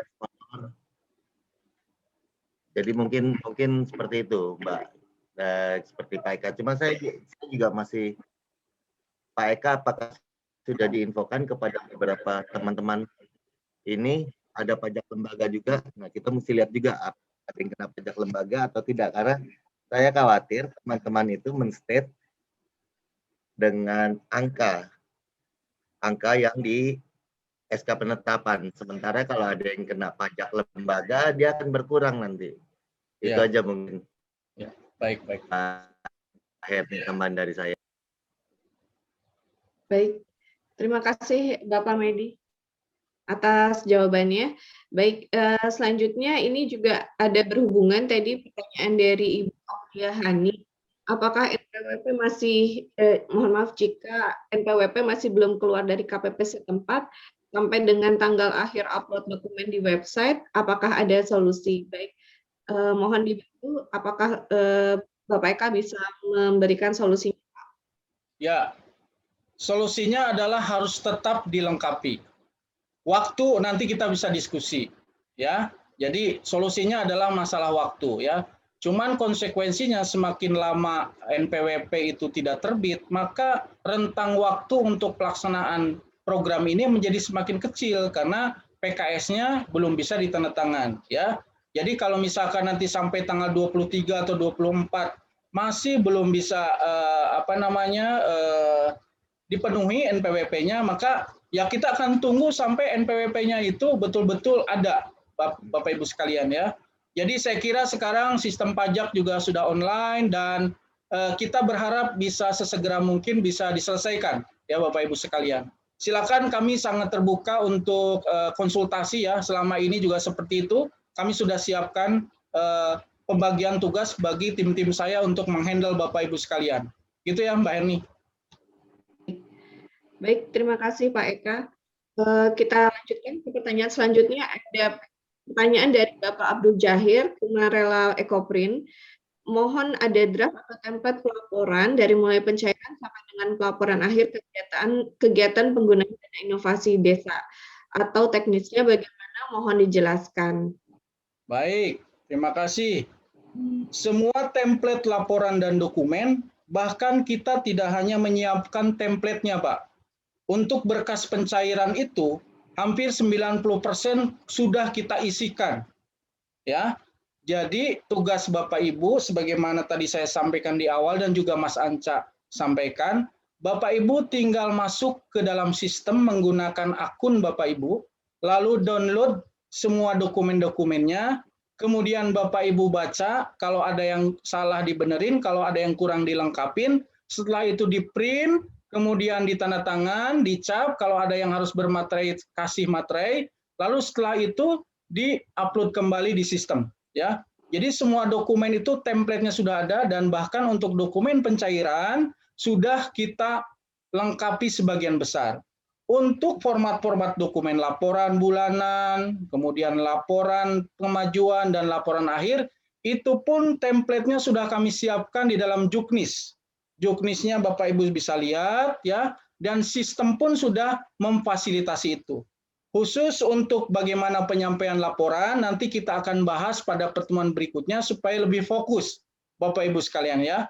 Jadi fokus sekarang adalah bagaimana proses pencairan bisa berjalan lancar dan sesegera mungkin. Gitu ya, Mbak Erni. Baik, terima kasih Bapak Eka. Kemudian ini selanjutnya juga ada pertanyaan KMPHP Mangrove Sari Brebes. Izin menanyakan, jika ada format khusus pelaporan, akan dilakukan pendampingan via Zoom kembali. Terima kasih. Ya, nanti kita akan lakukan serial webinar untuk Bapak Ibu sekalian. Jadi kalau kita mau melakukan Monef ya, saya sudah agendakan paling lambat 1 minggu sebelum pelaksanaan Monef, Bapak Ibu akan saya undang semua.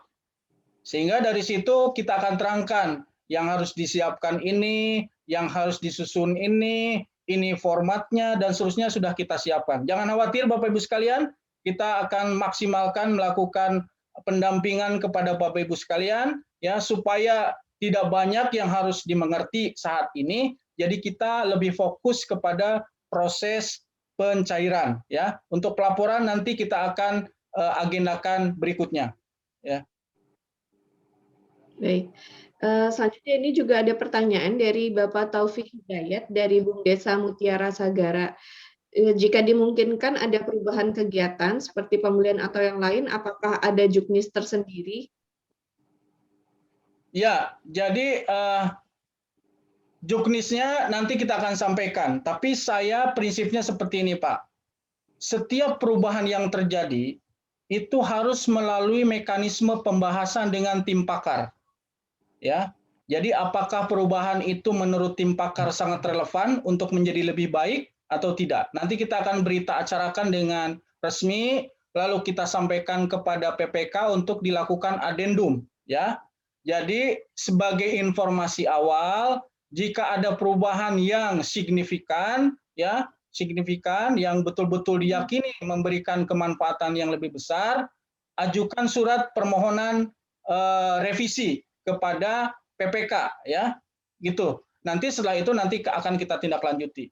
Lebih detailnya ya, bagaimana mekanismenya nanti bisa dikonsultasikan kepada asisten atau tim saya untuk diberikan penjelasan yang lebih detail. Tetapi saya berharap sebetulnya ya, mudah-mudahan dari 80 ini ya belum apa-apa sudah ingin berubah. Nah, jadi ini mohon dengan sangat kalau bisa perubahan itu tidak signifikan dan tidak besar dan tidak banyak ya, sehingga bisa memperlancar proses kegiatan. Gitu Mbak Herni. Baik, terima kasih Bapak. Ini mungkin menjawab juga pertanyaan dari Bumdes Keramat Demang, Kabupaten Tasikmalaya, bahwa di desanya itu ada penginstalan internet atau pemberdayaan internet, dikarenakan di desa tersebut tidak ada signal untuk waktu 4 bulan. Namun mungkin mereka tidak bisa berjalan karena masih dalam proses penginstalan tower signal internet dan pemasangan ke setiap rumah yang sudah ditentukan. Paling hanya bisa melaporkan kegiatan penginstalan dan pelatihan yang telah dilakukan kepada Bumdes anggota yang akan melakukan manajemen dan penggunaan server. Nah, bagaimana solusinya kira-kira, apakah tidak apa-apa jika ada perubahan kegiatan seperti itu, Bapak Eka? Ya, lagi-lagi saya harus katakan ya, layak atau tidak layaknya perubahan itu sangat bergantung bagaimana nanti penilaian dari tim pakar ya. Saya didamping oleh tim pakar, tentu tidak semua substansi saya kuasai ya, tapi upayakan semaksimal mungkin agar tidak terjadi perubahan, kecuali sangat terpaksa ya. Nanti sekitar 1-2 minggu setelah proses pencairan ya, nanti kita akan sampaikan kalau misalkan ada hal-hal yang perlu direvisi, nanti kita akan agendakan serial webinar berikutnya ya. Begitu ya, Mbak Herni. Baik, terima kasih Bapak Eka. Ini selanjutnya ada pertanyaan juga dari Bapak Rizal Kurniawan, apakah kelurahan sama dengan desa dan apakah program ini juga untuk kekelurahan? Ya, sebagaimana disampaikan pada sosialisasi pada saat yang lalu ya, jadi kita tidak menutup kemungkinan juga ada proposal yang bukan dari desa ya, dari kelurahan juga bisa.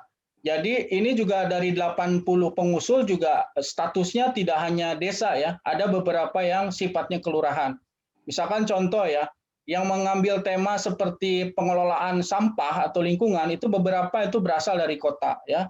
Tidak masalah ya, tidak ada masalah. Dan selama itu memenuhi kualifikasi substansi dan menurut penilai ini layak ya, maka sebetulnya bisa diterima gitu ya. Baik, pertanyaan selanjutnya adalah dari Bumdes Aula Ende Flores NTT. Jadi dari mereka menanyakan, kami ada perubahan untuk struktur organisasi Bumdes karena pada saat usulan proposal dan aneka syarat dokumen masih PLT direktur lama dan saat ini sudah ada pergantian direktur yang baru. Kira-kira bagaimana proses untuk penandatanganan perjanjian kerjasama atau dokumen? Apakah memakai direktur atau yang baru saat ini? Mohon penjelasannya. Mungkin bisa dibantu jawab oleh Pak Medi juga ya. Ya, silakan Pak Medi kalau mau ini perubahan struktur lembaganya. Baik, terima kasih Pak Eka. Kalau ada perubahan struktur lembaga, itu ada SK-nya, atau ada notarisnya, atau ada dokumen legalitasnya. Jadi itu contoh seperti ada pergantian, kalau di perguruan tinggi itu ada pergantian pimpinan perguruan tinggi, nah itu ada SK yang baru dilampirkan untuk penandatanganan kontrak. Kayak gitu, Pak. Ya, ya jadi ya tentu yang harus bertanda tangan yang formal sekarang ya. Jangan sampai yang sudah tidak formal.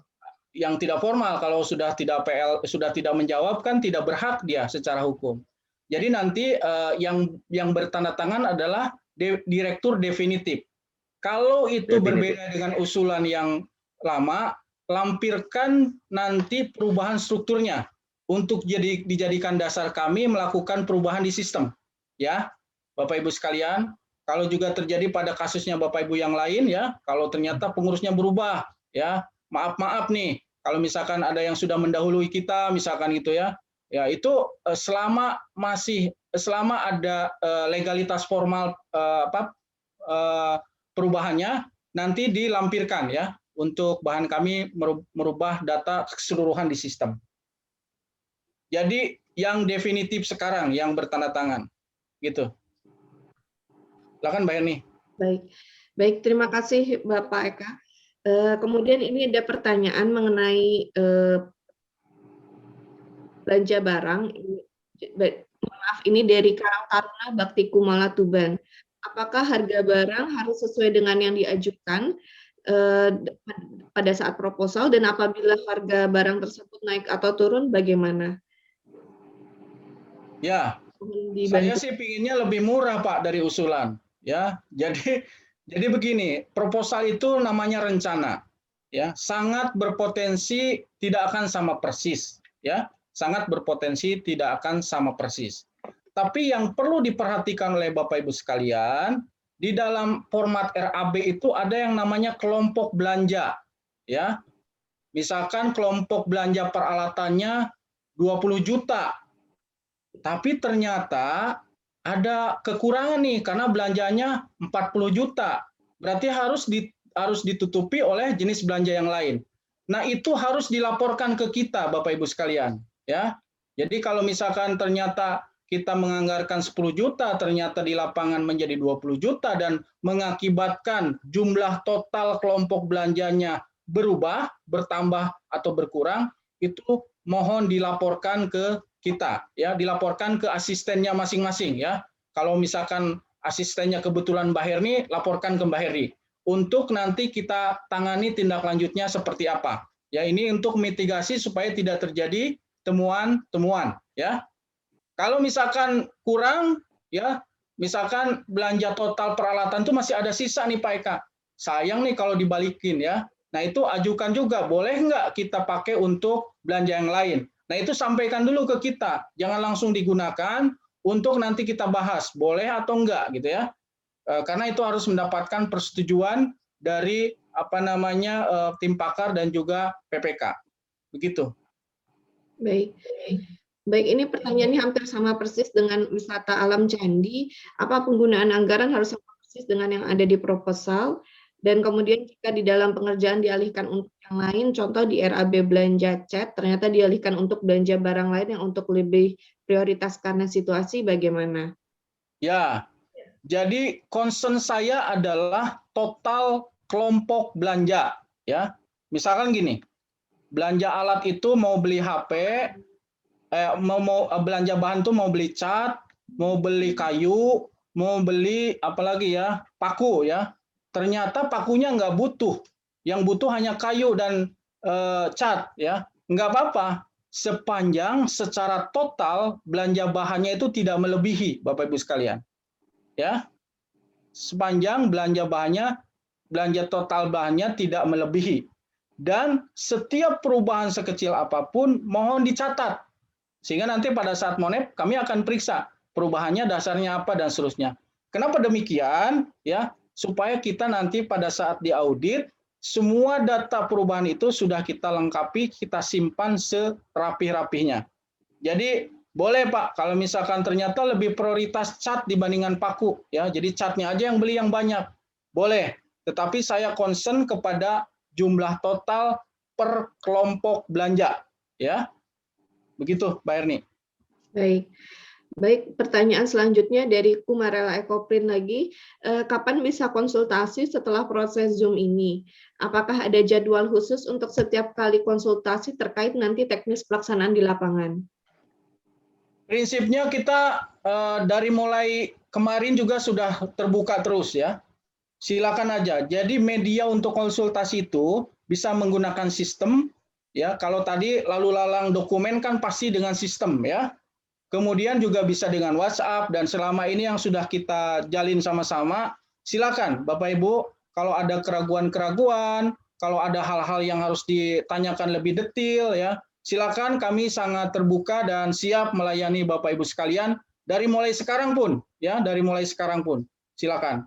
Nah, kemudian satu hal lagi yang ingin saya sampaikan bahwa secara resmi ya sistem untuk upload input data proses pencairan itu nanti kita akan mulai tanggal 21. Jadi tanggal 21 pagi-pagi itu sistemnya dokumen-dokumennya sudah kita upload semua ya. Maksudnya tim program sudah mengupload semua. Jadi Bapak Ibu dari tanggal 21 pagi sudah bisa mantengin sistem supaya bisa meng-download dari dokumen-dokumen yang kita persyaratkan. Begitu Mbak Er. Baik, pertanyaan selanjutnya dari Karang Taruna Karya Muda. berkaitan dengan bahan material pembelian hanya nota pembelanjaan saja atau dengan kwitansi bermaterai? Dan bagaimana jika barang yang dibeli hanya ada di online saja? Mohon dibantu jawabannya, Bapak. Ya, jadi ada ketentuan ya Bapak Ibu sekalian. Kalau belanjanya di atas 1 juta atau nanti saya koreksi ya ke Pak Anca, ada ketentuan di mana kwitansi itu harus bermaterai. Ada ketentuan belanja kwitansi itu atau nota tidak bermaterai ya. Seingat saya kalau di atas 1 juta itu harus sudah menggunakan materai ya Bapak Ibu sekalian. Kemudian begitupun dengan belanja online ya. Belanja online itu biasanya ada tanda terimanya juga dari vendor atau vendor atau merchandise dari e-commerce-nya ya. Mintakan kwitansi resminya ya. Jadi sepanjang itu akuntabel, saya kira bisa kita terima. Gitu ya, Mbak Erni. Baik Bapak. Apakah ada tambahan dari Pak Nuhansyah atau Pak Medi mungkin? Silakan. Baik, kalau tidak ada, bagaimana Pak? Tidak ada. Ya, kita lanjutkan ke pertanyaan selanjutnya. Ada Mbak Leni, Mbak Herni. Iya, bagaimana Pak Nuhansyah?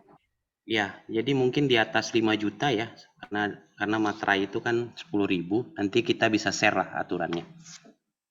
Oke. Baik. Oke. Baik, terima kasih Pak. Pertanyaan selanjutnya ini untuk pembelian barang dan jasa, jika penjualnya bukan pengusaha kena pajak, tentunya sebagai pembeli tidak dipungut PPN. Selain itu untuk pembayaran honor narasumber pelatihan, apakah harus potong PPh 21? Mohon dibantu Bapak Ibu. Ya, bagi merchandise atau vendor yang memang dia tidak pengusaha kena pajak, maka kita mintakan bukti non PKP-nya ya. Kita mintakan bukti non PKP-nya.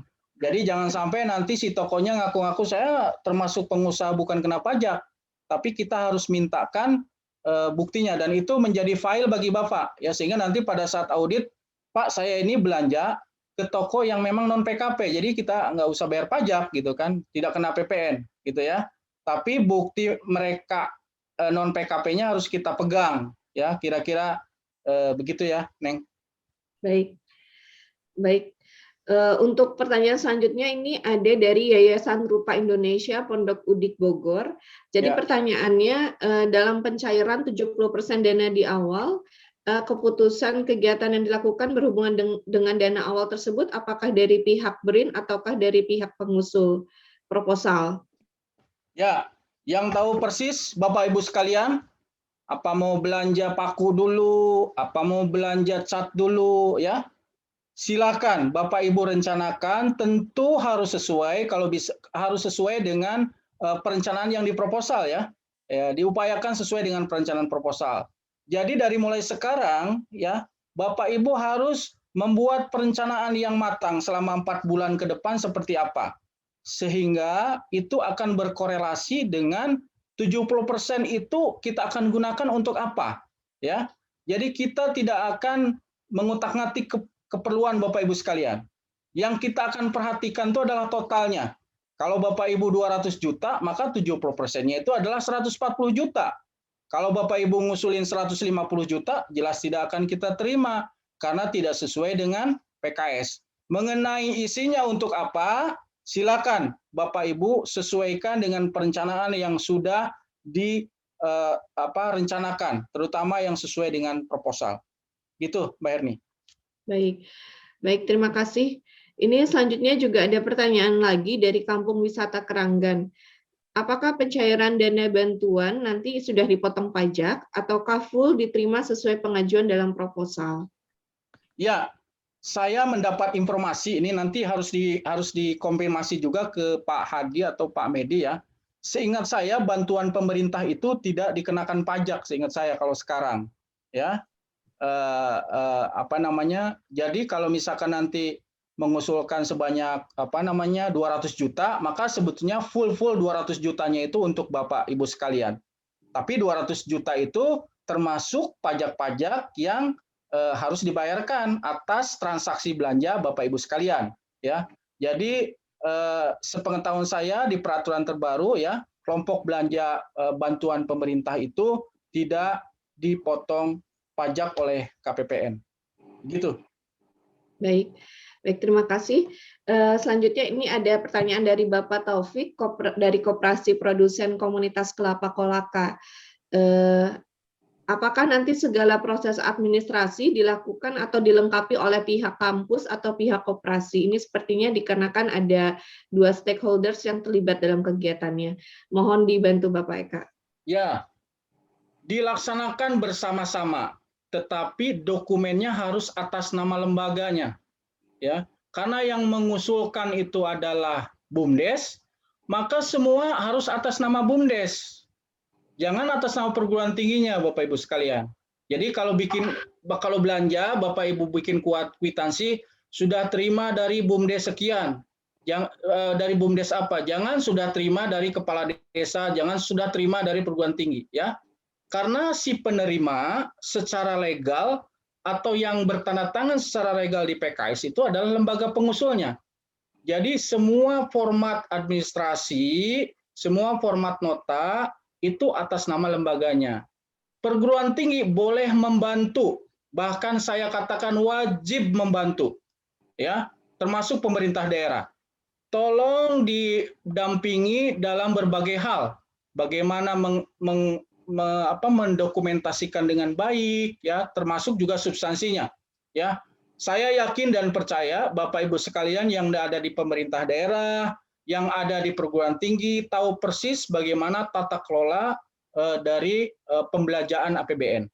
Jadi prinsipnya dikerjakan sama-sama, sekali lagi saya ulangin ya, tetapi semua kop surat atas nama lembaga yang bertanda tangan di PKS. Gitu ya Mbak Erni. Baik. Selanjutnya ini ada pertanyaan dari Bapak Syahrudin dari BUMDes Bersama Rumbio Nusa Mandiri. Pertanyaannya adalah terkait belanja peralatan yang harus pabrikasi setelah pembayaran. Mohon maaf, setelah pembayaran 50%, itu membutuhkan waktu sekitar 30 hari kerja sebelum pengiriman. Apakah dengan waktu proyek yang singkat akan menjadi kendala? Mohon dibantu Bapak Eka untuk jawabannya. Nah, ini harus dimitigasi secermat mungkin Bapak Ibu sekalian ya. Jadi sebagaimana kami sampaikan bahwa PKS ini akan berlaku selama 124 hari dari tanggal 21 Juli sampai 21 November. Lakukan perencanaan sematang mungkin agar semua aktivitas bisa dilakukan pada range waktu itu. Karena kalau di luar range waktu itu, maka itu akan menjadi temuan nantinya, ya. Jadi mohon direncanakan sematang mungkin, ya. Nah, kalau nanti misalkan begini, kita cairkan 70%, apakah ada batas waktu kapan harus menghabiskan 70%? Tidak diatur secara formal di dalam PKS, ya. Artinya misalkan baru sebulan sudah habis Pak Eka 70%-nya. Boleh nggak langsung ngajuin 30%? Boleh. Asal semua sesuai persyaratan, semua dinilai oleh tim penilai layak, kita akan cairkan. Ya. Atau bahkan nanti ini sudah bulan November, tanggal 1, 70%-nya belum habis. Ya tidak ada jadi masalah juga ya. Jangan sampai nanti anggarnya tidak terserap semua. Jadi oleh karena itu perencanaan yang matang dari mulai sekarang mohon segera dilakukan secermat-cermatnya ya. Jadi saya boleh katakan begini ya. Jadi jangan sampai kalau bisa nunggu pencairan dulu baru kerja. Kalau bisa jangan seperti itu. Apapun yang sudah bisa dikerjakan silakan kerjakan ya, karena ini sudah ditetapkan. Apalagi nanti sudah ada perjanjian kerjasama ya. Jadi bisa dilakukan sejak sekarang. Gitu ya, Mbak Erni. Baik. Untuk pertanyaan selanjutnya dari Bapak Devrian dari Universitas Brawijaya. Terkait apakah saat pembelian barang boleh menggunakan pihak ketiga seperti CV atau vendor dikarenakan untuk mempermudah keperluan pajak dan sebagainya. Mohon dibantu baik dari Bapak Eka ataupun Bapak Medi atau Bapak Nuhansyah jika ada pandangan. Itu yang bagus. Ya. Jadi kalau kita mengadakan barang ya tentu harus pihak ketiga, ya. Jadi pasti akan melibatkan pihak ketiga. Tapi poin saya sebetulnya pertama, tolong diperhatikan kewajaran. Jangan sampai ada indikasi markup. Ya. Yang kedua, lampirkan spesifikasi secara lengkap. Dan yang ketiga, lakukan proses pengadaan sesuai dengan peraturan yang berlaku. Ya. Kalau pengadaannya di atas 200 juta, nggak mungkin ya, karena pasti nilai proposalnya itu tidak lebih dari 200 juta. Tapi kalau nilai pengadaannya misalkan 110 juta, maka itu minimal harus ada dokumen-dokumen penunjukan langsung, dokumen-dokumen surat perintah kerja, dan seterusnya. Saya kira hal-hal seperti itu nanti berjalannya waktu, silakan dikonsultasikan secara intens kepada kami. Ya, tidak mungkin semua permasalahan akan terjawab pada webinar ini, ya. Tetapi prinsipnya kita akan selalu menyiapkan waktu untuk melayani Bapak Ibu sekalian. Gitu kira-kira, Mbak Herni. Baik, apakah mungkin ada masukan atau pandangan dari Bapak Medi atau Bapak Nuhansyah? Dipersilakan Bapak jika ada. Ya, lanjut aja. Tapi seperti yang Pak Eka, saya sangat setuju. Yang agak lebih safe dan lebih simpel itu memang pakai pihak ketiga. Itu karena di situ pajaknya bisa kita minta, terus kewajaran harganya bisa kita tentukan. Itu saya setuju, sangat setuju dengan Pak Eka. Baik, terima kasih Bapak Medi. Selanjutnya ini ada pertanyaan juga dari Bapak Nana Budianto. Mohon pencerahannya, apakah transaksi bisa dilakukan secara tunai ataukah ada keharusan dengan belanja non tunai? Ya, prinsipnya keharusan dari kami adalah ada bukti belanja yang resmi, Pak. Mau tunai, mau non tunai, mau Bapak pindah buku dari rekening lembaga ke vendornya, boleh. Mau Bapak ambil dulu langsung dibayar secara tunai, boleh. Poin kami adalah tanda bukti pengeluaran setiap anggaran, kwitansinya dan seterusnya, bukti transfernya, kwitansinya dan seterusnya. Tetapi kalau misalkan ada pertimbangan sekarang lagi masa pandemi, kita akan maksimalkan dengan proses non tunai. Saya kira itu lebih bagus juga, ya. Jadi poin kami adalah lebih kepada legalitas dan kewajaran bukti belanja Bapak Ibu sekalian, ya, gitu. Baik, untuk pertanyaan sendiri ini sudah hampir semua disampaikan di kolom chat dan sudah terjawab juga. Jadi ini kurang lebih ada beberapa permintaan sih. Tadi yang pertama adalah mohon dibuat grup WA untuk seluruh penerima atau pengusul. Kemudian mohon informasi nomor yang bisa dihubungi untuk konsultasi terkait program ini. Demikian Pak Eka, mohon arahan dan pandangannya. Ya, itu yang sebetulnya saya ingin sampaikan di akhir-akhir ya. Jadi setelah ini, nanti saya akan bikin grup sesuai dengan asistennya masing-masing. Ya, kalau yang selama ini dihubungi oleh Bu Herni, nanti saya akan bikin grup khusus Bu Herni. Kalau yang selama ini dihubungi oleh Pak Hanafi, nanti Pak Hanafi akan bikin grup sendiri, ya, dengan para pimpinan lembaganya, ya, dengan para koordinatornya. Bagi Bapak Ibu yang selama ini dihubungi oleh saya juga akan bikin grup sendiri. Jadi nanti grupnya akan banyak sesuai dengan asistennya masing-masing. Kenapa tidak disatugrupkan? Saya khawatir kalau satu grup isinya lebih dari 100 orang tidak efektif. Ya, oleh karena itu saya bagi ini tim saya. Jadi nanti di dalam grup itu maksimal ada 20 orang, 30 orang sesuai dengan asistennya masing-masing. Ya, mudah-mudahan setelah Idul Adha nanti grupnya sudah terbentuk. Oleh karena itu nomor HP, WhatsApp ya sesuai dengan identitas lembaga dan proposalnya, tolong Bapak Ibu sekalian sampaikan di dalam link absensi sehingga kami tidak salah mengundang, tidak salah menginvite ya Bapak Ibu sekalian. Kira-kira demikian Bu Herni. Baik Bapak Ibu, apakah masih ada yang ingin ditanyakan? Karena kita sudah hampir sampai di penghujung acara dan untuk seluruh pertanyaan juga hampir sudah terjawab semua. Ya. Baik, jika tidak ada, mari kita akhiri. Sebelumnya kepada para pembicara, apakah ada lagi yang ingin disampaikan? satu kalimat dari saya, semangat Bapak Ibu, ya. Kami dan tim pakar juga tim program dari BRIN akan selalu siap ya mendampingi Bapak Ibu sekalian, baik dari sisi administrasi maupun substansi. Tujuan kami hanya satu, bagaimana caranya supaya program ini betul-betul memberikan manfaat seluas-luasnya kepada masyarakat, tetapi secara administrasi kita sesuai dengan aturan, tidak ada temuan, dan aparat pengawasan nanti memberikan nilai baik bagi kita. Sehingga kita harapkan ke depan program ini bisa berkelanjutan. Itu aja dari saya, nih. Baik, terima kasih Bapak. Selanjutnya Bapak Medi, apakah ada yang ingin disampaikan Bapak terakhir? Ya, baik. Semangat Bapak Ibu semuanya. Yang disyaratkan oleh Pak Eka, termasuk NPWP segala macam itu memang disyaratkan oleh ketentuan. Tapi percayalah, saya melihat ini program yang paling bersahabat. Karena Pak Eka sudah membuatkan masing-masing pendamping, masing-masing asisten, dan Pak Eka membuka pintu untuk konsultasi apa kesulitan Bapak Ibu semua. Semangat Bapak Ibu. Baik, terima kasih Bapak Medi. Selanjutnya Bapak Jeffrey, apakah ada lagi kata-kata motivasi yang ingin disampaikan kepada para pengusul? Atau mungkin dari para tim reviewer lain ada yang ingin disampaikan? Bapak Idwan, Pak Bahran, Pak Saliman, silakan Pak Jeffrey dulu mungkin.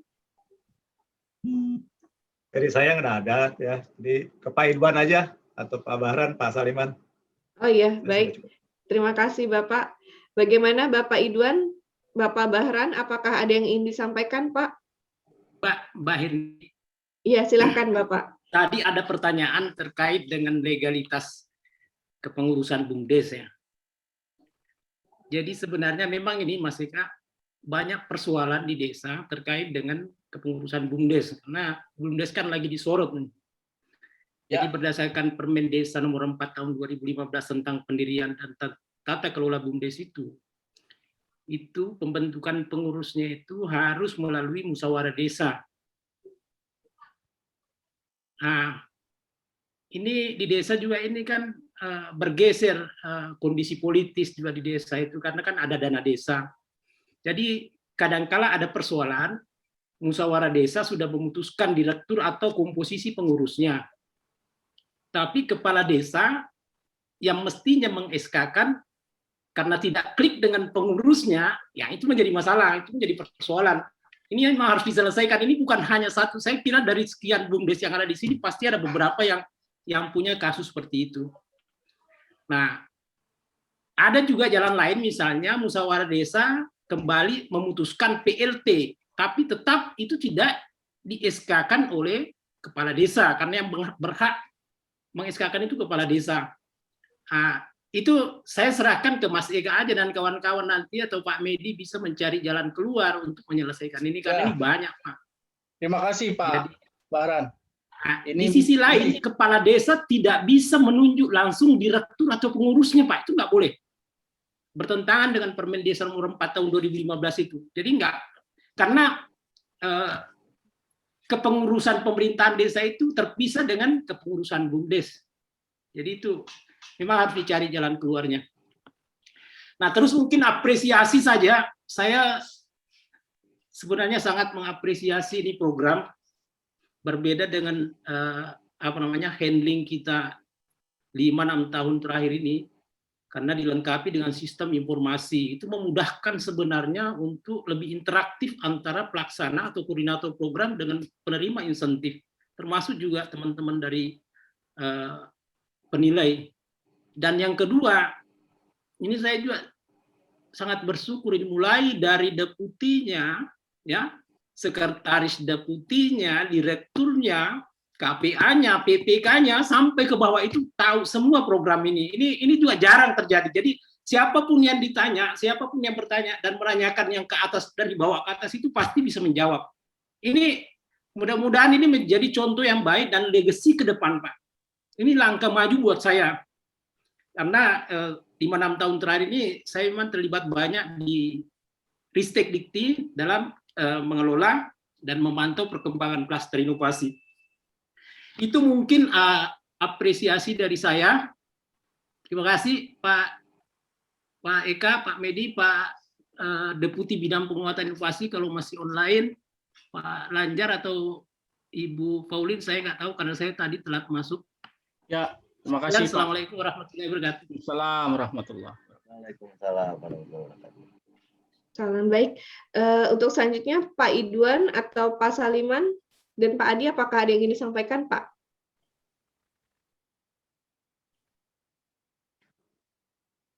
Sudah tidak ada ya, baik. Bapak Eri, apakah masih bergabung dengan kami, Pak? Baik, sepertinya sedang tidak memantau juga. Baik, jika memang sudah tidak ada lagi, terima kasih Bapak Ibu, kita sudah sampai di penghujung acara. Sebelum menutup aplikasi Zoom ini ataupun meninggalkan tempat, kami mohon Bapak Ibu kesediaannya untuk mengaktifkan video agar bisa dilakukan pengambilan foto bersama. Mohon bisa dibuka Bapak untuk videonya. Buka semua wajahnya Bapak Ibu, kangen saya.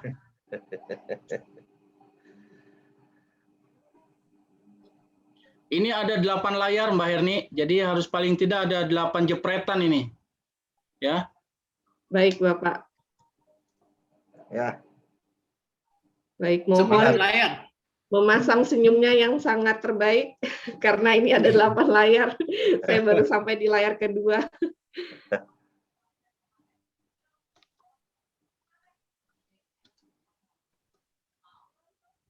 Ya, udah di layar berapa Mbak Herni? Masih di keempat, Pak. Sebentar. Oke. Luar biasa ini pesertanya banyak sekali. Ya, alhamdulillah semua dalam keadaan sehat. Amin. Oke.